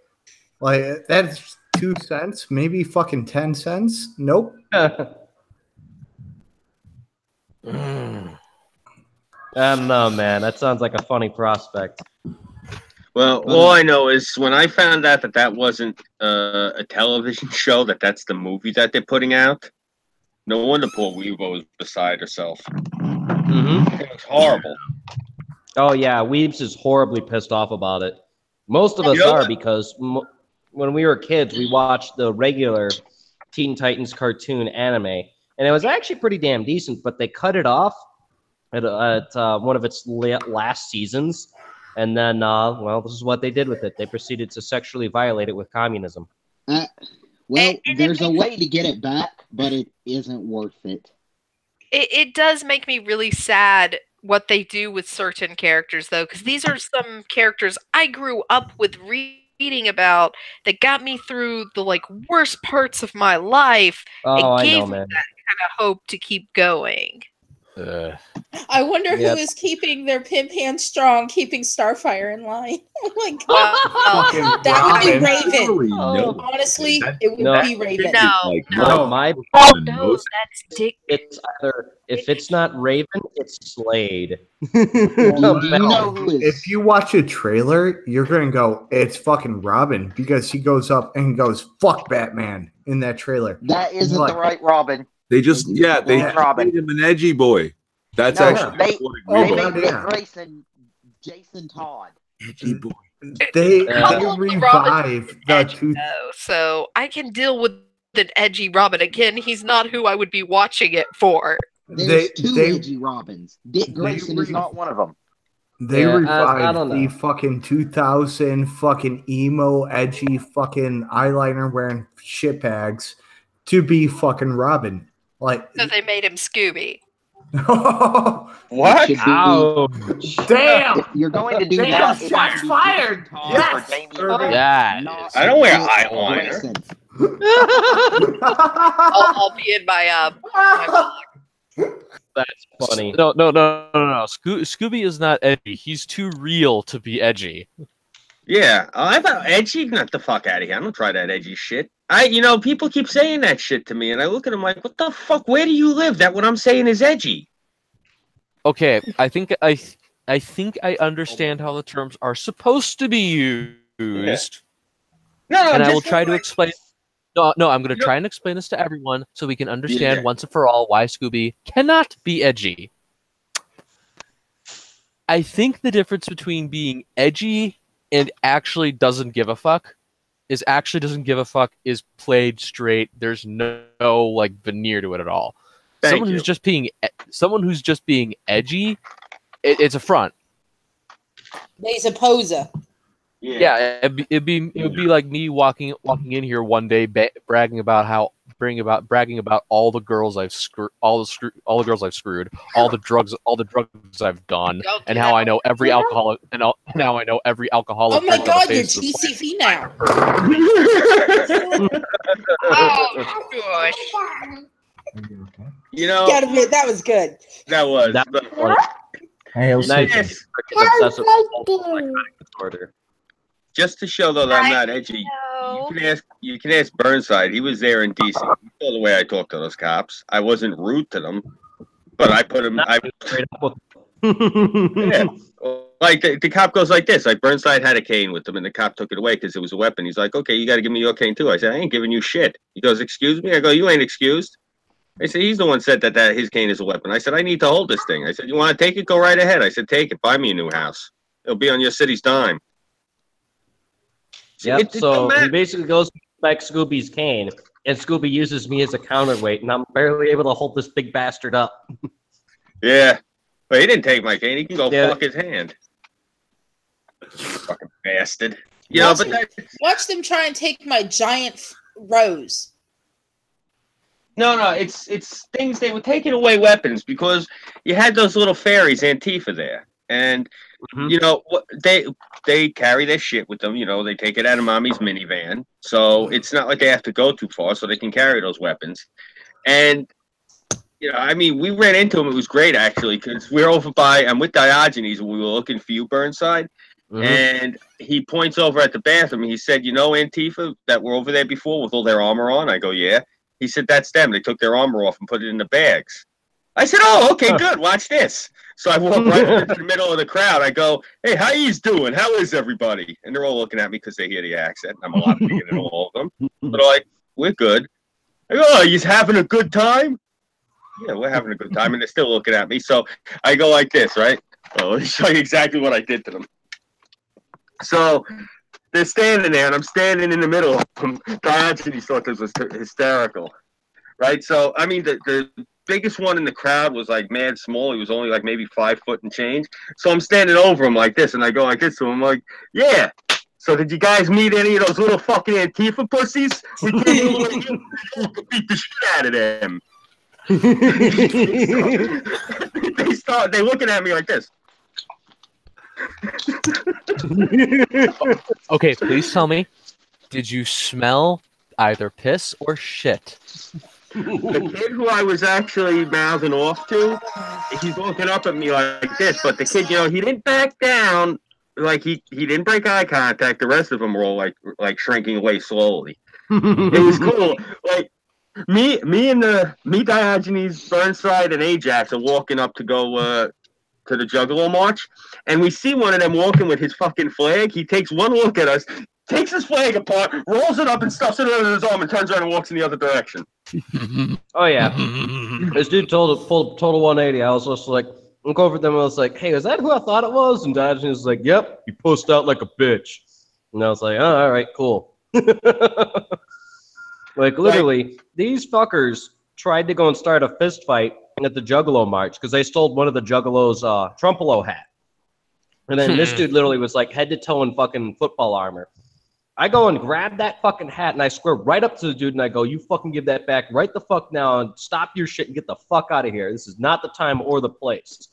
And the dude just like, I could smell the fear coming off this dude as he's looking at me through his face mask. And he just reaches up, tosses a hat back to the dude.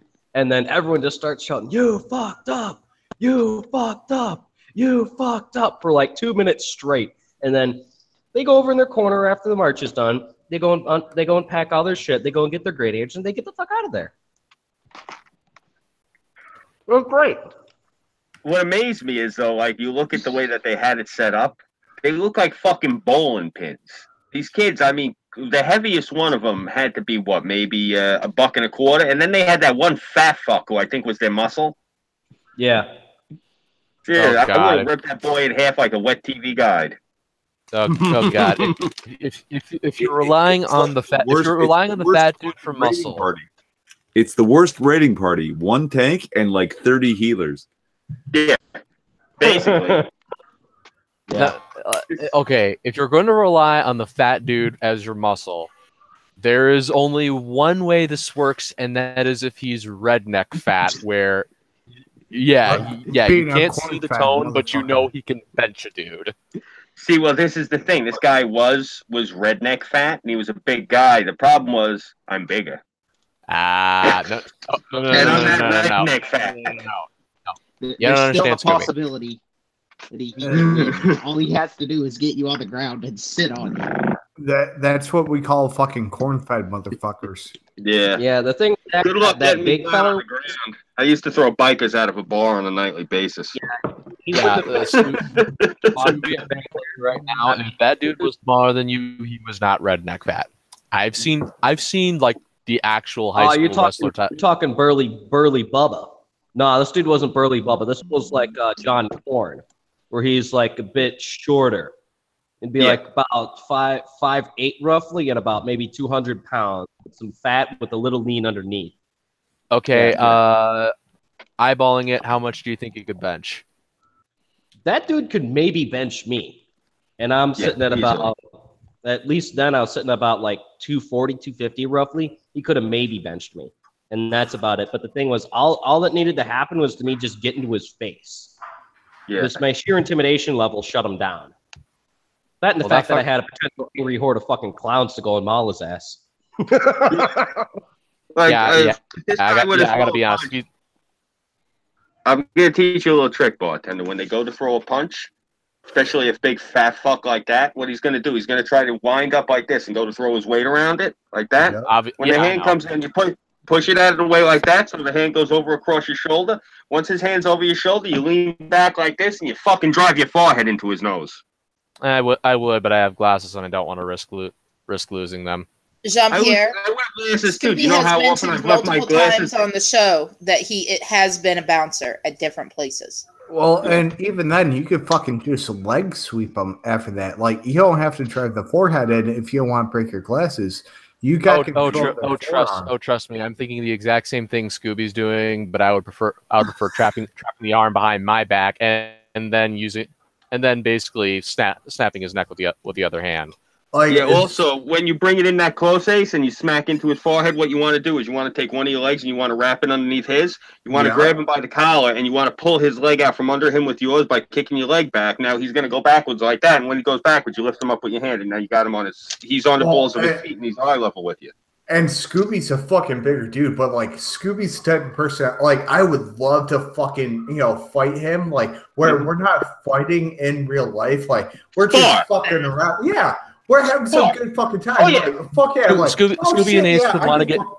Scooby and Ace would want to get in the ring one day with actual equipment and shit, and just everybody on the Chaos Cast. Equipment, like we're going fucking hands on with that shit. Like I'll go fucking hands on with him, and I don't give a shit. Like if I'll be back. Mouth guards. Mouth guards is the only thing. Yeah, I'm missing a few teeth as it is. But besides that, like Scooby's the kind of dude, like we could beat each other's asses, and then we get up, we shake each other's hand, and we go out to the fucking bar afterwards. Like it's all good fun. Let me rephrase things. Standard MMA gear. Yeah. Pretty much where we got lightweight gloves. Like, honestly, personally, if it was up to me, MMA, they would fucking have no gloves. Because actually, when you're fucking fighting in that sort of style, like, you're actually going to hold back a little bit with fucking having the 8-ounce to 6-ounce gloves on. Like, they're trying to go full force. But if you're going bare fucking knuckles, it's going to be less fucking force because they're not trying to fuck the person up at that point. Oh yeah, trust me. I know the reason why boxing gloves are as big as they are. It's to protect the boxer's hands, not the other boxer's face. Mm-hmm. Depends on the brand, actually. There's a couple of brands that like 8 and 10 ounce gloves. It's like pillows on your fists, and the guy being hit is like it doesn't matter how powerful you are. It's got so much shock absorption. But in MMA, they're wearing 4-ounce gloves. It's basically a pad to protect your knuckles from breaking when you connect with the jaw.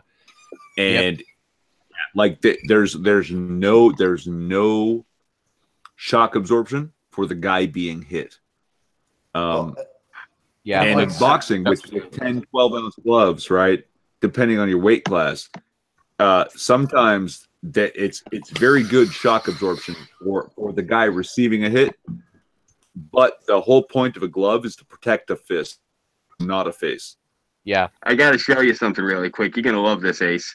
If I can get this thing to present. Come on, you piece of shit computer. What would be the point of wearing them if they cushion the other guy's face? Getting that taken care of. I do think I recall one boxing match where some dude actually managed to punch the other guy's brain out. In literal. Literal, he punched his head so hard. You see that guy there? He played 3 times. Ace, you see the guy doing the punching? Yep. That's Ryan LaFleur. He's the champ. Oh, yeah. Yeah, I used to spar with him. He's from the neighborhood. Nice. Yeah, he used to drink up over at Duke's Neutral Corner when I used to work the door with Danny Puggs. One of the guys what's the guy's weight class? That's like 145, 155? That's why he likes sparring with me, because I'm twice his size. He used to throw me all over the place. Yeah. One of the guys who fucking did one of my tattoos, he had a tattoo shop out in Illinois, and he got in UFC when it was in its young fucking shit. And like he did maybe like 10 to 15 different fucking matches, but like he got out of it because he was like, my brain's getting too fucked up. Like tattooing is my life. Like I don't want my mind to be that fucked up, but like dude was pretty fucking good, and we threw this all the time, and like it was a fucking beautiful thing to fucking do. Like I love anybody. Like I don't give a shit if you're smaller, bigger, whatever. Like you could always learn from a fucking fight, and like especially somebody like Scooby, like me being a little fucking dude, like I could fucking wrap my body around Scooby in different fucking ways than that bigger fucking dude. Like I have the quickness, like being smaller, but at the same time, like the fucking Scoob has that fucking power where like he can easily fucking rock me with an open hand fucking just to the face. But at the same time, I'll bounce back up and go, all right, bitch, let's fucking do this. Fuck yeah. Hey, whenever you're fighting somebody my size, especially because I'm bright, the trick what you want to do, Ace, is you want to wait for somebody my size to go and telegraph or throw those punches, to use their size, move out of the way, get in close, work the body, and then work the jaw from down. That's how you do it. One of the biggest. How big am I? I'm 5'11". Like I'm a little bit short. Like I'm pushing 5'11", and maybe 165 pounds on my good day. You're my size. You're my size. Okay. Yeah. And Scoob, you're not wrong. But let me tell you, the best trick for a guy who's your size, for someone like me, is bend my knees deep as fuck. Yeah. Because now your height is nullified. If I stay as low as possible, your punch has to go down. Yeah. And that nullifies your range. You have to come into me to throw your jab. And if you get inside, now I have the lower center of gravity. And if it's not boxing, if we're fighting, I can be underneath you. And if I get a hold of one of your hands, I can put all your weight over top of me with your momentum. Yeah. Plus, when you're punching down, you're not punching like that. You're gonna wind. You're going to wind up when you're punching down because you want to make up for that loss of strength. So that's actually that telegraph that I gave you just bought you that split second you need. And that's one of the things, like, especially with fighting, like Scoob brought up earlier, they're going to wind back. And as soon as you see them arch their fucking shoulders back like that, you know exactly what you're going to do. So you're going to move this way or that way, fucking like. So, like, if fucking Scoob arches his fucking arm up like this, like, I'm going to fucking move my body where I can fucking block his arm and go and get side control and get him from where I can pull his fucking neck back and get a rear naked choke on him or something like that. Because I'm smaller, I'm fucking quicker, where I could jump on his back and control his fucking thighs. Like, you can't see my legs, but, like, I would push my fucking legs into his fucking thighs and pull him fucking out so he doesn't have that ground control. But I'm going to tell you what I tell guys bigger than me. Don't underestimate, okay? Guys like Scooby size can move, all right? Sometimes they're faster than you expect, and you had better be clean as hell with somebody else. What saved me is my speed. My size never helped me. I'm the smallest out of my crew. My boys are big. From your crew. I've seen That's one of the reasons why I said, like, little guy in his crew. Somebody like Scooby, like, I love fucking with somebody like that because, like, there's so much that you can learn in a fighting style of, like, oh, dude, like, you're fucking big, but you're also fast. So, like, I need to change up my fucking style of fighting and, like, you know, fucking how I perceive fucking fight and what you do. Like, I can fucking understand. Here's the problem, Ace. With someone Scooby's size, you can't take a solid hit and then correct. You have to correct before you hit. You can. Yeah. You can take a solid fucking hit. Yeah. Most people can't, and you can't bank on the fact that you can. Most people. I'm one of those few fucking people that I've been rocked by fucking dudes who are like 6'6" and fucking 250. And like some guys at that size don't have the power that you'd think comes with it. Oh God, yeah. Like I let them fucking telegraph it, like because one of the things was like in the military, it's dangerous as hell. And correct first. Correct first. Don't wait to take a hit. Correct first. Fight. So where I was going with it is with the military, you have to take hits to move up in different combative levels, especially in the army. You have to fucking take hits multiple fucking times. And one of my fucking NCOs, he was 6'6", fucking 250 pounds. He rocked the fuck out of every person that he fucking knew. Like 6 foot, fucking 200 pounds. He fucking just hit him straight in the jaw and they went down. He hit me in the jaw. I went half down. I popped back up. I was like, all right, motherfucker. And this is how we're going to fucking rock it down. All right. So I'm sorry, you're talking about training conditions. Well, no. But at the same time, like he didn't hold back. We were at combatives level 3. So like combatives level 1 is just where like, so Scooby, like if he were to throw a punch at me, like what I were to do is get the clinch, move myself around to his back, and then pull him back down. Right. Yeah. And like that's combatives level 1. Levels 2, like it gets more fucking in depth of like, here's our ground game. This is what we need to do. At level 3, they're just not even fucking waiting for you to go into the fucking door. As soon as you fucking beat them at the door, they're beating your fucking ass. Okay, I believe you. But also, the guy that's training you at combative level 3, he's going to stop short of causing you serious brain damage or killing you. On the street, do not ever take that risk. No, they are not. Like, honestly, So fight cleaner sooner, and don't let a guy like Scooby hit you in the jaw because you think you can take it. Oh no, I would. That's the I'm just like, I'm safety first. Yeah, no. Like, well, Irv, you're also a martial artist. Well, and yeah. Here's one of the things. Like, I'm not going to let Scooby hit me in the jaw. Yeah. I'm saying, like, the most extreme version of this, yes. But at the same time, like, from my training, my knowledge, and, you know, because the way the military does it, they do mix in jiu-jitsu, they mix in Tar McGraw, they mix in a bunch of these different disciplines. And I was lucky enough where I did Taekwondo. Like, I kind of shit on Taekwondo, like, now being older, like, where it's very formal in that sense. It's not very a hands-on type fucking thing. Yeah. And like, this is why I think fucking MMA is beautiful, because they've taken a bunch of disciplines. They've really taken the fucking street knowledge and fucking slapped it together and went, yeah, this is how you don't get fucked up. And like, contrary though, I go ahead, but I've got counterpoints to that. Okay. But like, at least one of the things that I've taught my children is like, all right, let's say you're going to get into a fight. Let's say something's going down. Like, you want your hands here, right? You want them right above your eyes, because let's say fucking somebody's going to hit you. Well, what's it going to do? It's going to soften that blow right to your face, and you're going to be able to at least react after the fact, right?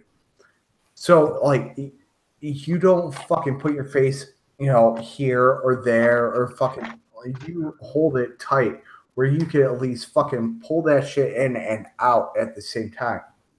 And you can fucking snap on them. You're not telegraphing, but you're going from here to there. And if you can fucking hit them real fucking quick and hard, that's a beautiful fucking thing.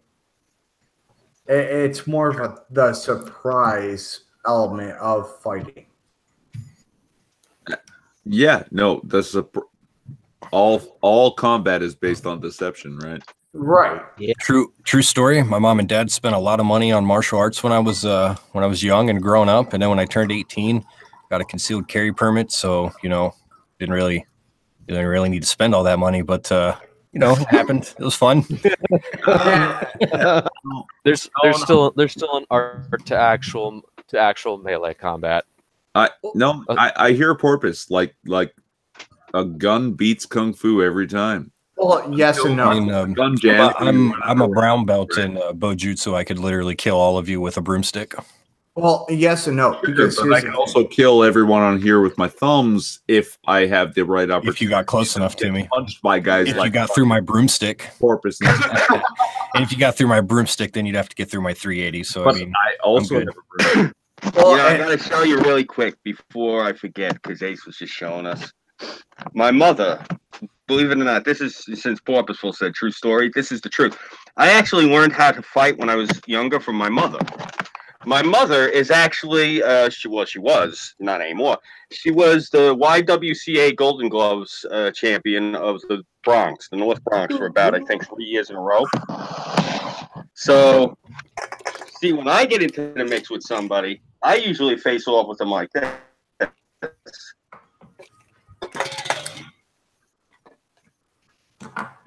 Irish style. Yeah. Irish fighting, yeah.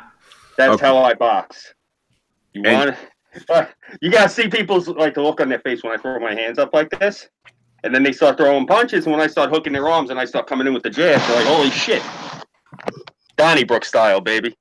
Yeah, all day. Well, and like, who fights like a little guy? That's the fucking thing. That's what I'm trying to tell you, Ace. Is Scoob fights like he's smaller than you. Yeah. And if you're not ready for that, he's going to crush you. That's why I say somebody like Scooby, I love to fucking go up against him because it's not like me versus you. It's not each other fucking, shitting on each other. Like, we're going to learn from each other and we're going to go, okay, I recognize what you're fucking doing with it. And like fucking punished, fucking, I don't know what the last name on your fucking channel is. Punished Porpoise. But like he was talking about, I learned this from, martial arts, and then I got a concealed carry license. That's fucking awesome. That's great. But at the same time, what you also have fucking learned is how to fucking control a situation. And if you need to, you can push them away and walk away from the situation, because if you have to draw that weapon, that's your last resort. And like one of the things about it, like I'm a concealed carry fucking instructor. I tell everybody, do not pull out your weapon unless they are coming at you where you know you are going to die. Pull out your weapon. But besides that, fuck that shit. You do not fucking do that. Like, I'd rather go hands-on with fucking somebody like Scooby, but at the same time, like, I'm going to push him away. I'm going to fucking get away from the situation as much as possible. And worst case scenario, I will draw my weapon. Because if I'm going hands-on with somebody like Scooby, when I have a weapon, there's more of a threat there, because Scooby could take the weapon away from me and kill me with my own goddamn weapon. Of course. Yeah. Ace, if you ever get the chance to come out, because I know you said you're on base, but if you ever get the chance to come out to New York, give me a heads up in advance so I can get you a session with the guys. I'm crippled in one leg. I ain't going to be a challenge to you no more, but my boys are still on point, and I'll tell them, this is my man. He's ex-military. He's a veteran. He's an instructor himself. He was talking to me about coming out here, and they'll be like, "Oh, yeah, definitely. We'll give him FaceTime, no doubt." My boys are good like that. You, your buddies, fucking Irving, Punish, fucking Porpoise, anybody, anytime. Like, and I don't see it as like us. No. See, that's the thing, bro. I'm grown now. I don't fight. That's why I carry a gun.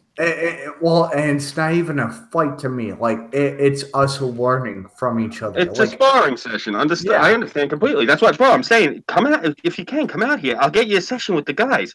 All my boys, they all compete in the fuck is that shit that they have? Well, the UFC competing. If you look up Long Island MMA, we're actually a big farm for UFC. A lot of the fighters come out from out here. My boy who lives around the block from me, I'm good friends with him. He actually, he's the reason that Ken Shamrock retired. He beat the piss out of him. No shit. Yeah. Oh yeah, this is what I've told this about this guy before. This is probably the first time I'm ever telling you. If you ever meet him, right here on his Adam's apple, he has a tattoo of jujitsu in Japanese kanji on his Adam's apple. That's fucking beautiful. Yeah, homeboy is fucking intense. In jail, because he goes to county constantly for violent offenses, because he beats the shit out of people at the drop of a hat. All the blacks in jail call him submission. Like, he comes onto the tier and they go back in their cells. Nice. And he's 5'8", if that. Yeah. 5'8", yeah. Got a 45-inch chest, right? Yeah, he's like this. Yeah. He's a beast. If you want to look him up, you can look him up on YouTube. His name is Ricky Bahraini. And, he's the real deal. He got into a fight with some Brazilian guy. It's the only video I found up there so far. And I was actually amazed. The Brazilian guy got in a lucky shot and friggin' 86'd his ass in the first round. But this is a guy, it amazes me, because when the Suffolk County Police Department gets called out on him, usually it's Suffolk County, but Nassau County too, it's usually, he's a mandatory, I think it's something like 4 units they send. Maybe 6, I'm not sure. He has to have, they like to get at least 8 cops on him if they can. Yeah, because if he doesn't have a fucking firearm, they're not allowed to shoot him, so they have to have as many people as possible. Oh, no, they can. They can shoot him if they want. His hands are registered as deadly weapons in New York State. Oh, Blake. They can gun him the fuck down if they want. They don't want to do that because him and his brothers actually train the cops. He's their sensei. The Sifu, excuse me, whatever it is. Perfect. He trains them in everything. And that's something I wanted to bring up with Porpoise. Like Porpoise, up here in Canada, we're not allowed to carry guns, right? So I had better be able to defend myself from against someone who has a goddamn knife or is just Scooby sized and decides he doesn't like me today, right? And like, I don't have a choice here. I have to be able to defend myself with my hands. Oh, right. No, I agree, but you do have a choice. You could literally leave that country and move like what, a couple hundred miles south. Except, guess what? It's harder for me to get a fucking visa to move down south than it is for some fucking Cuban or Iranian to just. Man, if you ever need a fucking sponsor, I will fucking willfully sponsor you. My own company should be able. Yeah, I guess it kind of sucks when you're trying to move into a country that only wants people based on merit, not by the color of their skin, huh? Yeah. Except, don't worry. No. They happily let him go to my country, though. Yeah. You know, it's funny, though, like what Irv was saying. The bars that I used to work at, I was literally like one of the smallest guys in that bar. These fucking people were like oxen. And I had to rely on the fact that I was fast and I was good with my hands. Because I seen a guy once. I watched these two guys argue. And thank God I didn't have to do anything that night. And they were a little bit lit. And you ever see those guys when they go in and they, instead of arms, they have legs where their arms should be? That's how big their arms are. Yeah.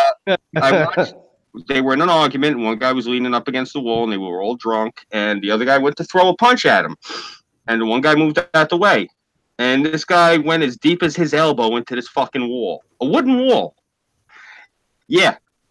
I said, I'm looking at the wood. I'm like, that's not like inch thick wood. That's actually a thick piece of fucking wood. Holy shit. And I'm looking at this guy, and bro, this guy had to be at least 400 pounds. That's the thing. Like, when I would deal with these people, it was judo all day. Bro, I hit one of these fucking... you're hitting somebody that makes Butterbean look anorexic. You don't hit him the right way, you're going to shatter your hand. Yeah, he's got a point. Yeah. I mean, these guys are like slabs of beef. I seen somebody punch one of these guys once in the face, and the guy fucking starts howling, and you look, and he broke his two fucking fingers just punching this guy in the jaw. How he hit the guy a certain way. You know, when they have that corded neck where the fucking muscle looks like cable? Yeah. Yeah. If you ever seen Necessary Roughness, where Scott Bakula gets into it with the young quarterback, this guy actually looked like that quarterback, and my boy was this skinny little guy. And he was good with his hands, but he hit this guy in the right way, and he broke both of his fingers right at these knuckles. Just shattered. He caught the guy in the corner of his jaw. Now, what the problem was when he hit him where the mandible starts to go up. So he hit it at the point of the jaw, and he cracked his knuckles there. That $1 million shot, you couldn't do it again if you tried. Usually that's a circuit breaker, but he hit it on the right angle where he actually hurt his hand and not the guy's jaw, which I told him, I said, how the fuck did you do that? You know, you actually like would have to try to hurt your hand that way. How the fuck do you fuck up throwing a punch? That's what I mean is after 17 years of karate and kung fu is I know very well how tough a person can be and how fragile at the same time. That it's a very fine line. How you can get knocked out by a single punch from a girl half your size, and at the same time you can crush the fucking fist of a person who's twice your size with your jaw. Like, yeah, that's the one thing thankfully I've always been good with is I've always had a pretty strong defense. Like where the only person that can really take Nitro in our household is me. Not because I'm tougher than him, or because I'm more skilled than him, but because I can take his punches. Like he trains routinely, I would, but I refuse to work out on this disgusting fucking floor and what have you. So, you know, basically, when him and I wind up sparring, like I'll take blow for blow everything he can pretty much throw at me until about like 4 minutes because he can hit just right to where he doesn't hurt me too much, and I'll like stagger a bit. But at the same time, you know, I wound up reaching a little bit of my limit there because either my asthma kicks in or like hits me just right in the sides. I'm just like, oop, hold on, 3-minute timeout, get in your sweet spot. I was like, oh, sorry, because he's literally This dude literally is pound for pound the fucking Wolverine. Same size. You're pretty much going to be about the same fucking build if he keeps going like this for about another few months. And he's trained with a couple different martial arts he's mixed together. And me, I basically mixed Kempo with a little bit of German boxing and a few other things I've picked up here and there. And some basic wrestling, but wrestling him doesn't work. The last time we did this, we wound up basically playing human ping pong ball, and then wound up drinking and laughing our asses off about it afterwards, because it was like originally like just a arm wrestle, then just hilarity ensued from there. Yeah, that's the thing. Like when I was younger, I don't know. It was just me. I never liked sports. I always liked to hit the heavy bag or lift weights. That was just always me. And I always tell people all the time, like, that's the problem. It's weird. You live in New York. You got any sort of martial art you can think of. You can find a dojo or studio or whatever you want to call it anywhere. But at the same time, you got all these freaking weirdos walking around here. No, it's violent. You shouldn't do that. It's violent. Like, it's cardio. Yeah. Unless Billy Blanks is, like teaching the class, it's violent to these people. But then all of a sudden it's, groundbreaking and whatever. What is this shit that you ever see that they do? What is it, Pilates, that they got these fucking weird green towels? What is this, ladies? Can you just explain to me? What the hell is Pilates? I thought that's something you eat. I have no fucking clue. That's right. I think it's like Tai Chi, where it's some type of fancy woman, fancy faggots type of yoga. It's like its own weird, unique, expensive, overpriced variation of yoga and Tai Chi mashed together. I don't know what spin class is either, so. It's, from my understanding. Well, when I was in college, spin class was we would take a story and we would try to make it positive if it was negative. That's the only spin class I know. Yeah, I don't know too much about spin class unless that has to do with that McDonkey Teeth and Zumba thing. They would have classes really like that in New York, wouldn't they? Yeah. Well, hey, I mean, you got to remember, I was going out to be a journalist. I worked for a newspaper. I can't divulge their name. It was one of the big ones here, though. One of the biggest ones in the country, actually. I'm not trying to toot my own horn. I'm just saying I've actually been in the industry. Maybe back in the day, but not so much now. Well, yeah, that's the beauty of it. I got thrown out when they were still something. Can you imagine if they fired me now when they were going down the tube? My God, that would be horrible. That would suck. Most of them are doing like 25 to 50% employee layoffs. Oh, shit. Yeah, I know, and that's the thing, and I feel bad because those are some of the best journalists and writers that we've had in the country, some of the ones that they're getting rid of. And as someone who has lived here my entire life, I understand how these sheltered bubble fucks have their, the shit going on in their head that they think the rest of the country should be like New York. They're misguided, a lot of them. A lot of these are older people. And I'm talking about the ones my age and older. I feel bad for these journalists because, unfortunately, the country has changed and New York missed the meeting. And I say that constantly about, my home. There's people here do not know what the fuck is going on out there. They're completely clueless. I had to tell them about all the horrible shit that was said to me in DC, and I took it in stride. And I told them when they found out, I was actually normal and not a psycho, they started apologizing. I said, don't. I said, let me hear it so I can tell them this shit earnestly when I get back up there. And I did. I tell them, I'd be like, they hate us. They blame us for ruining the country. You people, not me. They found out I wasn't one of you sickos. But that's what the whole country hates us. Don't you understand that? They don't get it. They think, no, they love us. All of our celebrities live here. No one likes you. No one likes the celebrities anymore. Let the resident redneck chime in. I fucking hate you celebrities. You haven't put in a decent amount of movies in the past 5 years minimum.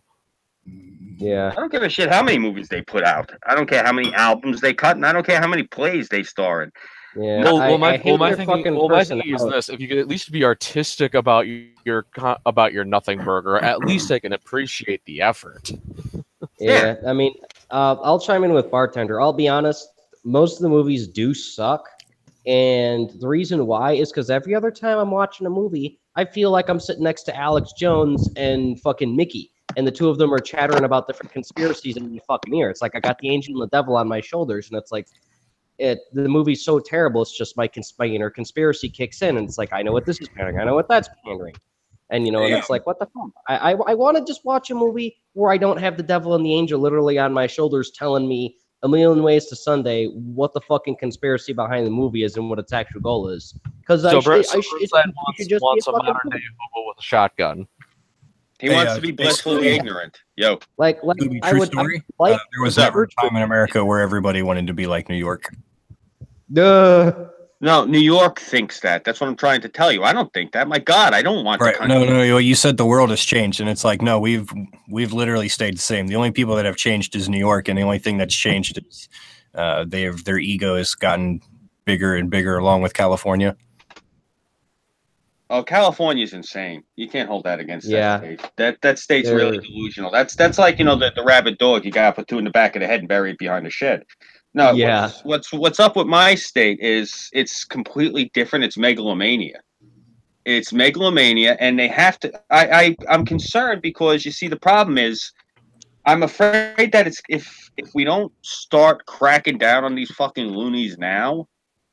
Like, you see Escape from New York. I've been suggesting it. I was suggesting it last year in the beginning of this year, when these idiots were out in the streets screaming and howling at the moon because it was a 1-year anniversary of him getting elected.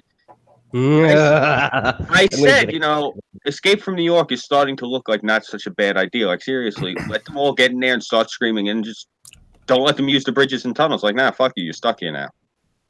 Trap them. Seriously, trap them on the fucking island. Yeah, I mean, so let me New try York and quantify this. If South Park's portrayal of San Francisco is a bunch of people huffing their own farts until they're all just that impotent and the smug kills them, what's New York? No, that is New York. Kind of the way you sum it. That's kind of New York, is what I think Scooby's trying No. to say. New York it's completely different from California. That's what I'm trying to tell you. California. And what we're all trying to tell you is that no, it's not completely different. That's not what I'm saying. That's what I'm asking. Look, New York and California are different only in the way that, like, a strawberry Pop-Tart is different from a blueberry Pop-Tart. Well, that's a good way to illustrate it. I'm saying to you, they're both literally still the same thing, which is, i.e., fucking stuck up their own fucking asses and shit out fucking crazy, and literally have no idea how the rest of the world works. They just happen to be in, like, different locations. One of them, which is the West Coasters, particularly California, they deal a lot more in idealism. What New York doesn't?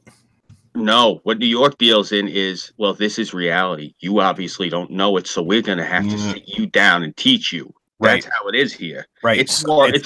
Flavor. No, it's just a different flavor of idealism, because that's what they do in California too. Right? California wants it to be this way. New York tells you it already is this way. We have to obviously reprogram you because you're not with us.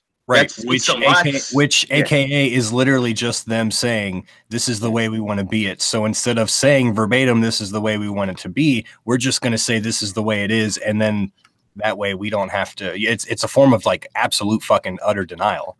You know what I mean? Well, it's a different approach is what I'm saying. Right. That's why I'm saying, like, one is a strawberry Pop-Tart, one is a blueberry Pop-Tart. It's just two different flavors of crazy. Yeah. If I may give my 2 cents on the matter, I think you're both right. It you know what? Fuck it. Neither one of us are right. New York is great, and so is California, and fuck everywhere else in between. Ha! Checkmate. No. In all seriousness, I think Porpoise is right when it comes to yes, this is the same kind of insanity. However, where this insanity comes from, I think, is where Scooby's drawing at this, and I think that is a significant difference, because California is just too impotent and therefore incompetent to really do anything outside of itself. Well, it's a whole bunch. I'm sorry. California is the ivory tower. New York is the lower half of it that actually interacts with the people and tells them this is how you live your life. You got it backwards. The way that they have it set up here, New York's the ivory tower, and fucking California is Elysium. Oh, it's heaven on earth. Look. I'm not trying to get all like alt-right or anything, but out of the 50 states that we have in this country, there's only 2 of them that have, significant populations of Jewish immigrants from the last 80 years. Just throwing that out there. It's California and New York. Yeah, no shit. Well, So, don't just forget saying. Jersey. Jersey's loaded too. But this is the thing, though. A lot of people don't realize a good portion of the Jewish community in my neighborhood, like the gym teacher over at the elementary school, is a Jew. My garbage men are Jews, and one of them also works at the gas station. The garbage men who work my route, I'm not doxing them because they're friends of mine, is Lenny Schwartz and Jimmy Moskowitz, and the school teacher is Artie Kramer. They're all blue-collar Jews, and they all voted Trump, and they're all hard workers. That's the thing. A lot of the guys in this neighborhood, they came over here, but not all of them want. Can you imagine if they all end up as accountants and lawyers? No. Let me ask you this. Yeah. Did they go to fuck? I know it's not called church. Synagogue. Yeah. Do they go to synagogue? Yeah, they go on. I think Saturday. They go to synagogue on Saturday. The Catholics go to church on Sunday. They all. That's why. The proportion of Jews who lean more towards orthodoxy, which is like the religious ways and stuff like that, those are actually, like, by and large, not hashtag not all or whatever, but by and large, those are actually like good people. Yeah, it's the atheistic Ashkenazi. I'm fucking. I'm Jewish in name only, but fuck God, he doesn't exist. I'm only Jewish by race, so that makes me special. But I'm also not religious because now I'm edgy. Those are the that's like the lapsed watch out for. Catholics. Yeah, those are the people you gotta watch out for. I don't mean to interrupt, but Ace Skulls is leaving. See you. Oh, you're out, Ace? Yeah, no, I didn't want to take away from the conversation. Like, you guys were fucking going hard, and I didn't want to take away from that. He's slipping out. It's a hashtag the Goyim no moment. I'll miss you. Sleep well. Bye. Yeah, if you're around tomorrow, Ace, hit me up. Oh, definitely, man. Yeah, because I definitely want to finish this conversation further because I was enjoying the hell out of it. I don't usually get to talk martial arts with people. Oh, hell yeah. Irv. You, Irving, like, I think we got a little something going on there where, like, that we could go fucking balls deep into that shit. Definitely. Yeah, so I'll be home all day because my wife is, she's sick. She's still laid up in bed. So, yeah, hit me up if you get a chance. I could definitely use the distraction. Well, and I gotta say, before I head out, Nanika said in the side chat that she'll break me. Bitch, you wish. You have no idea what's fucking breaking somebody. And have a good night, everyone. I'll talk to you on your server later. I'll talk to you on your server. I'll try to wish you into that thing. And it's all cute and rainbows and sunshines. Bitch, you have no idea what is breaking someone. Have a good night, everyone. Later. See you later, Ace. 6. What's happening, brother? I am back from work. I have eaten a piece of chicken. I've taken a shower. So back from work, nigga. It's 1 o'clock in the morning. No. It's 12 o'clock. You got to remember, he's in my time zone. No. It's only 11:40. Yeah. Well, let me ask Sarah, what time is it in Florida? Fuck off. Love you, Sarah. Oh, yeah, that's right. 6 is here. Hey, 6, you got any Florida men? Actually, let me see. Fuck you all. Awesome. What did thank you, man. No, thank you, ma'am. I'm celibate of my own choice. I wasn't a good fucking.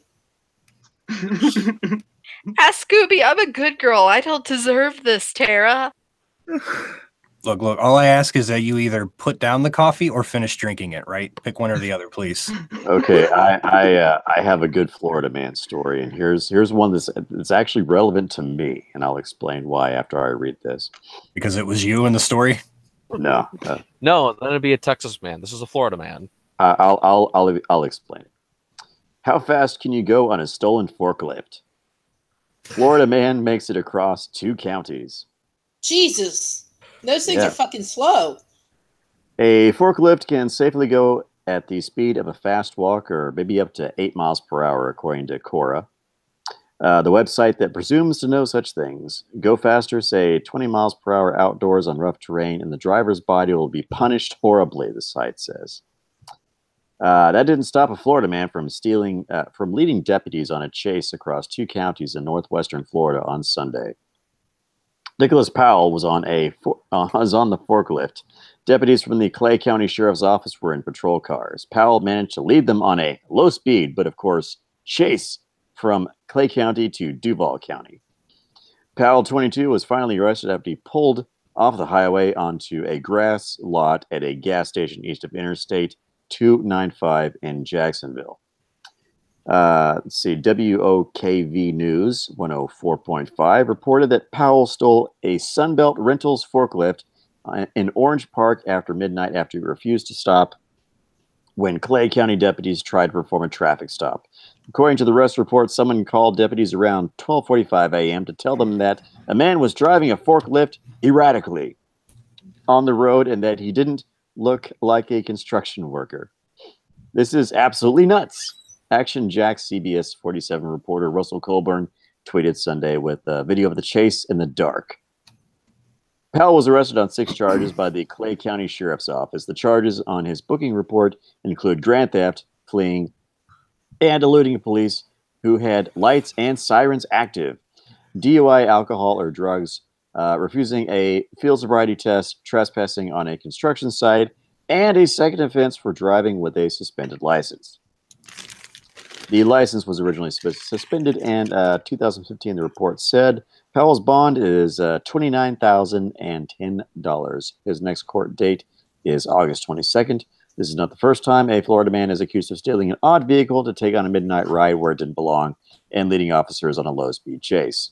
In February 2016, the Monroe County Sheriff's Office arrested Carl Blahnik, a homeless Florida Keys man, accused him of stealing and damaging a 2015 John Deere backhoe from Sunbelt Rentals and Marathon, and using it to drop large rocks across the north entrance of the 7 Mile Bride.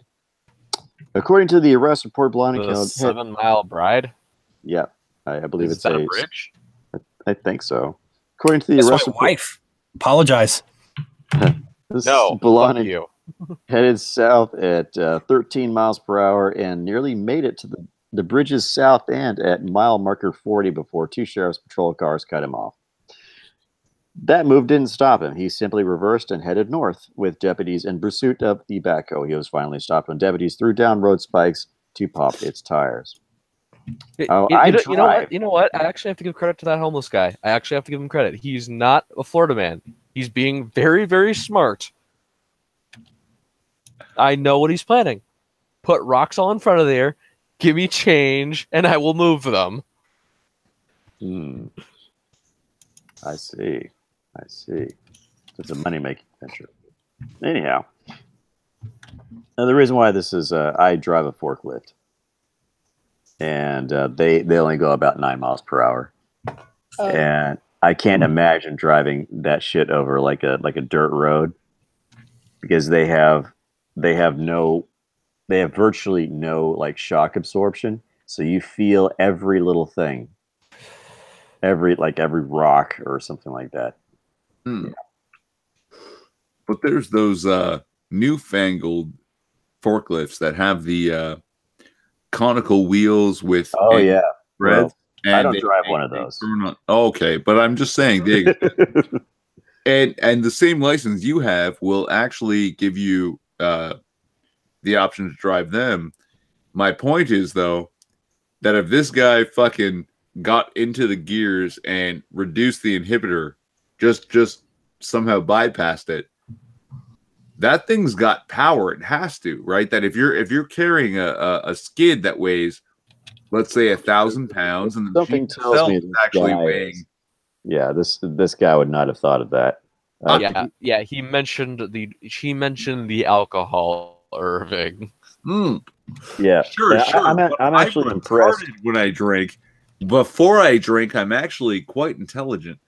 And my point is that if he disconnected or somehow bypassed, stopped for a DUI, he ain't touching. He pretty much just jacked this and ran.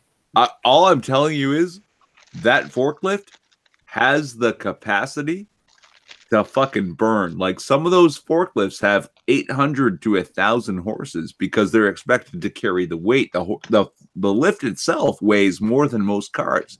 Right, and I'm actually impressed. It must have been either there are two kind of forklifts. There are ones that are battery charged, and there's ones that are propane. So either the tank was completely full, or that thing was fully charged for him to get as far as he did.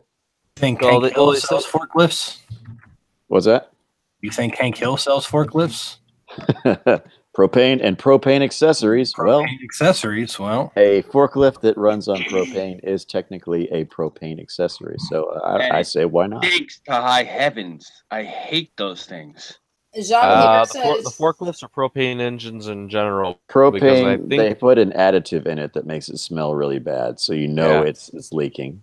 Yeah, and when you I think New York was one of those places that decided to try and go green by giving all their buses propane engines. Yeah, well, the propane that they use in the high-lows and the forklifts in the factories, they also use that cheap propane. They use barbecue propane. They just hook the tanks up. So what the exhaust stinks. It's the most disgusting smell. Yeah, it's not fun, particularly if you generate a good cloud of that shit. If you're putting stuff like in a trailer.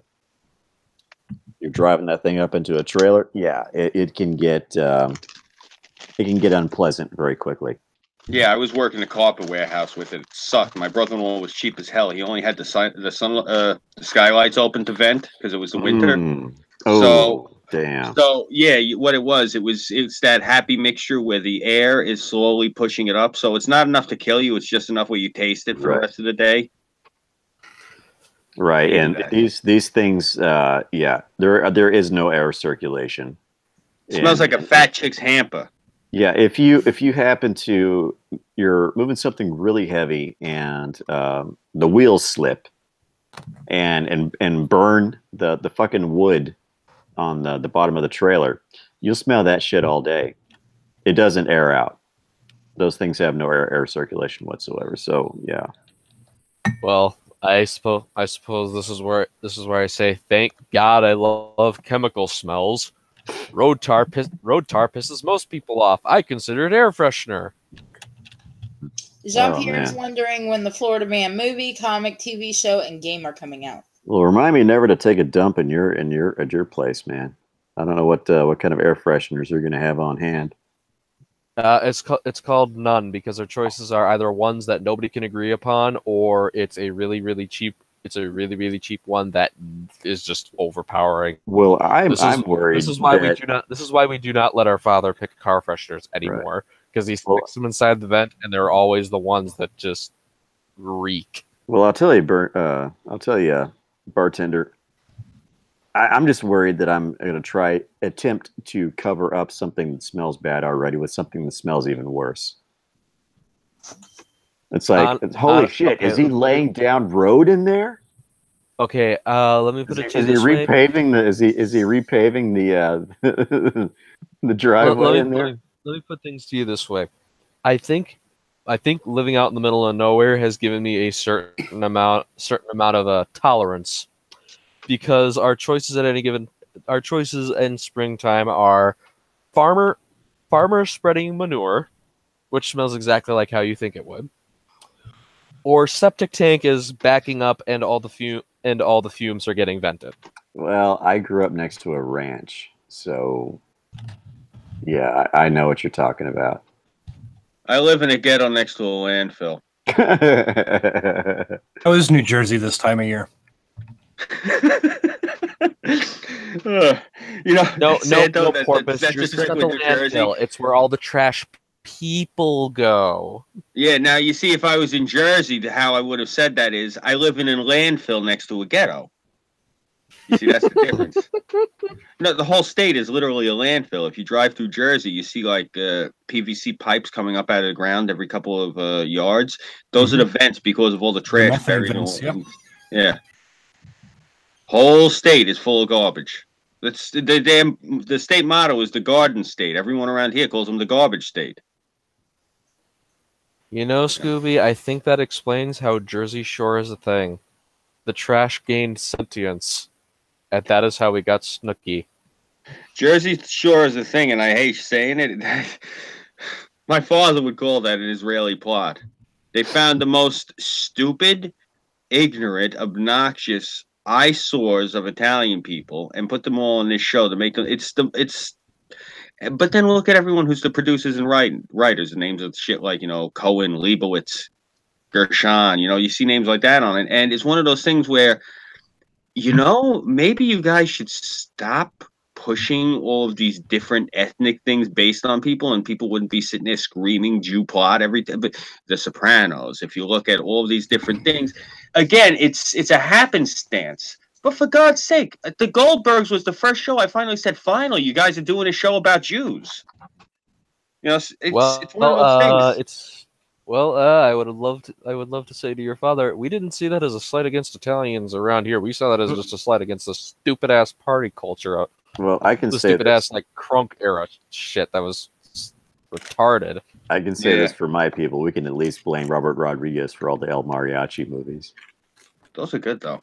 They are. The worst thing I have for my stereotype currently, as far as I'm aware of, is we're all a bunch of pushovers, and apparently if you go deep into the Alps, you're going to run into some ancient SS zombies and stuff that are running around in tiger tanks. So, lots and lots of German. Yeah.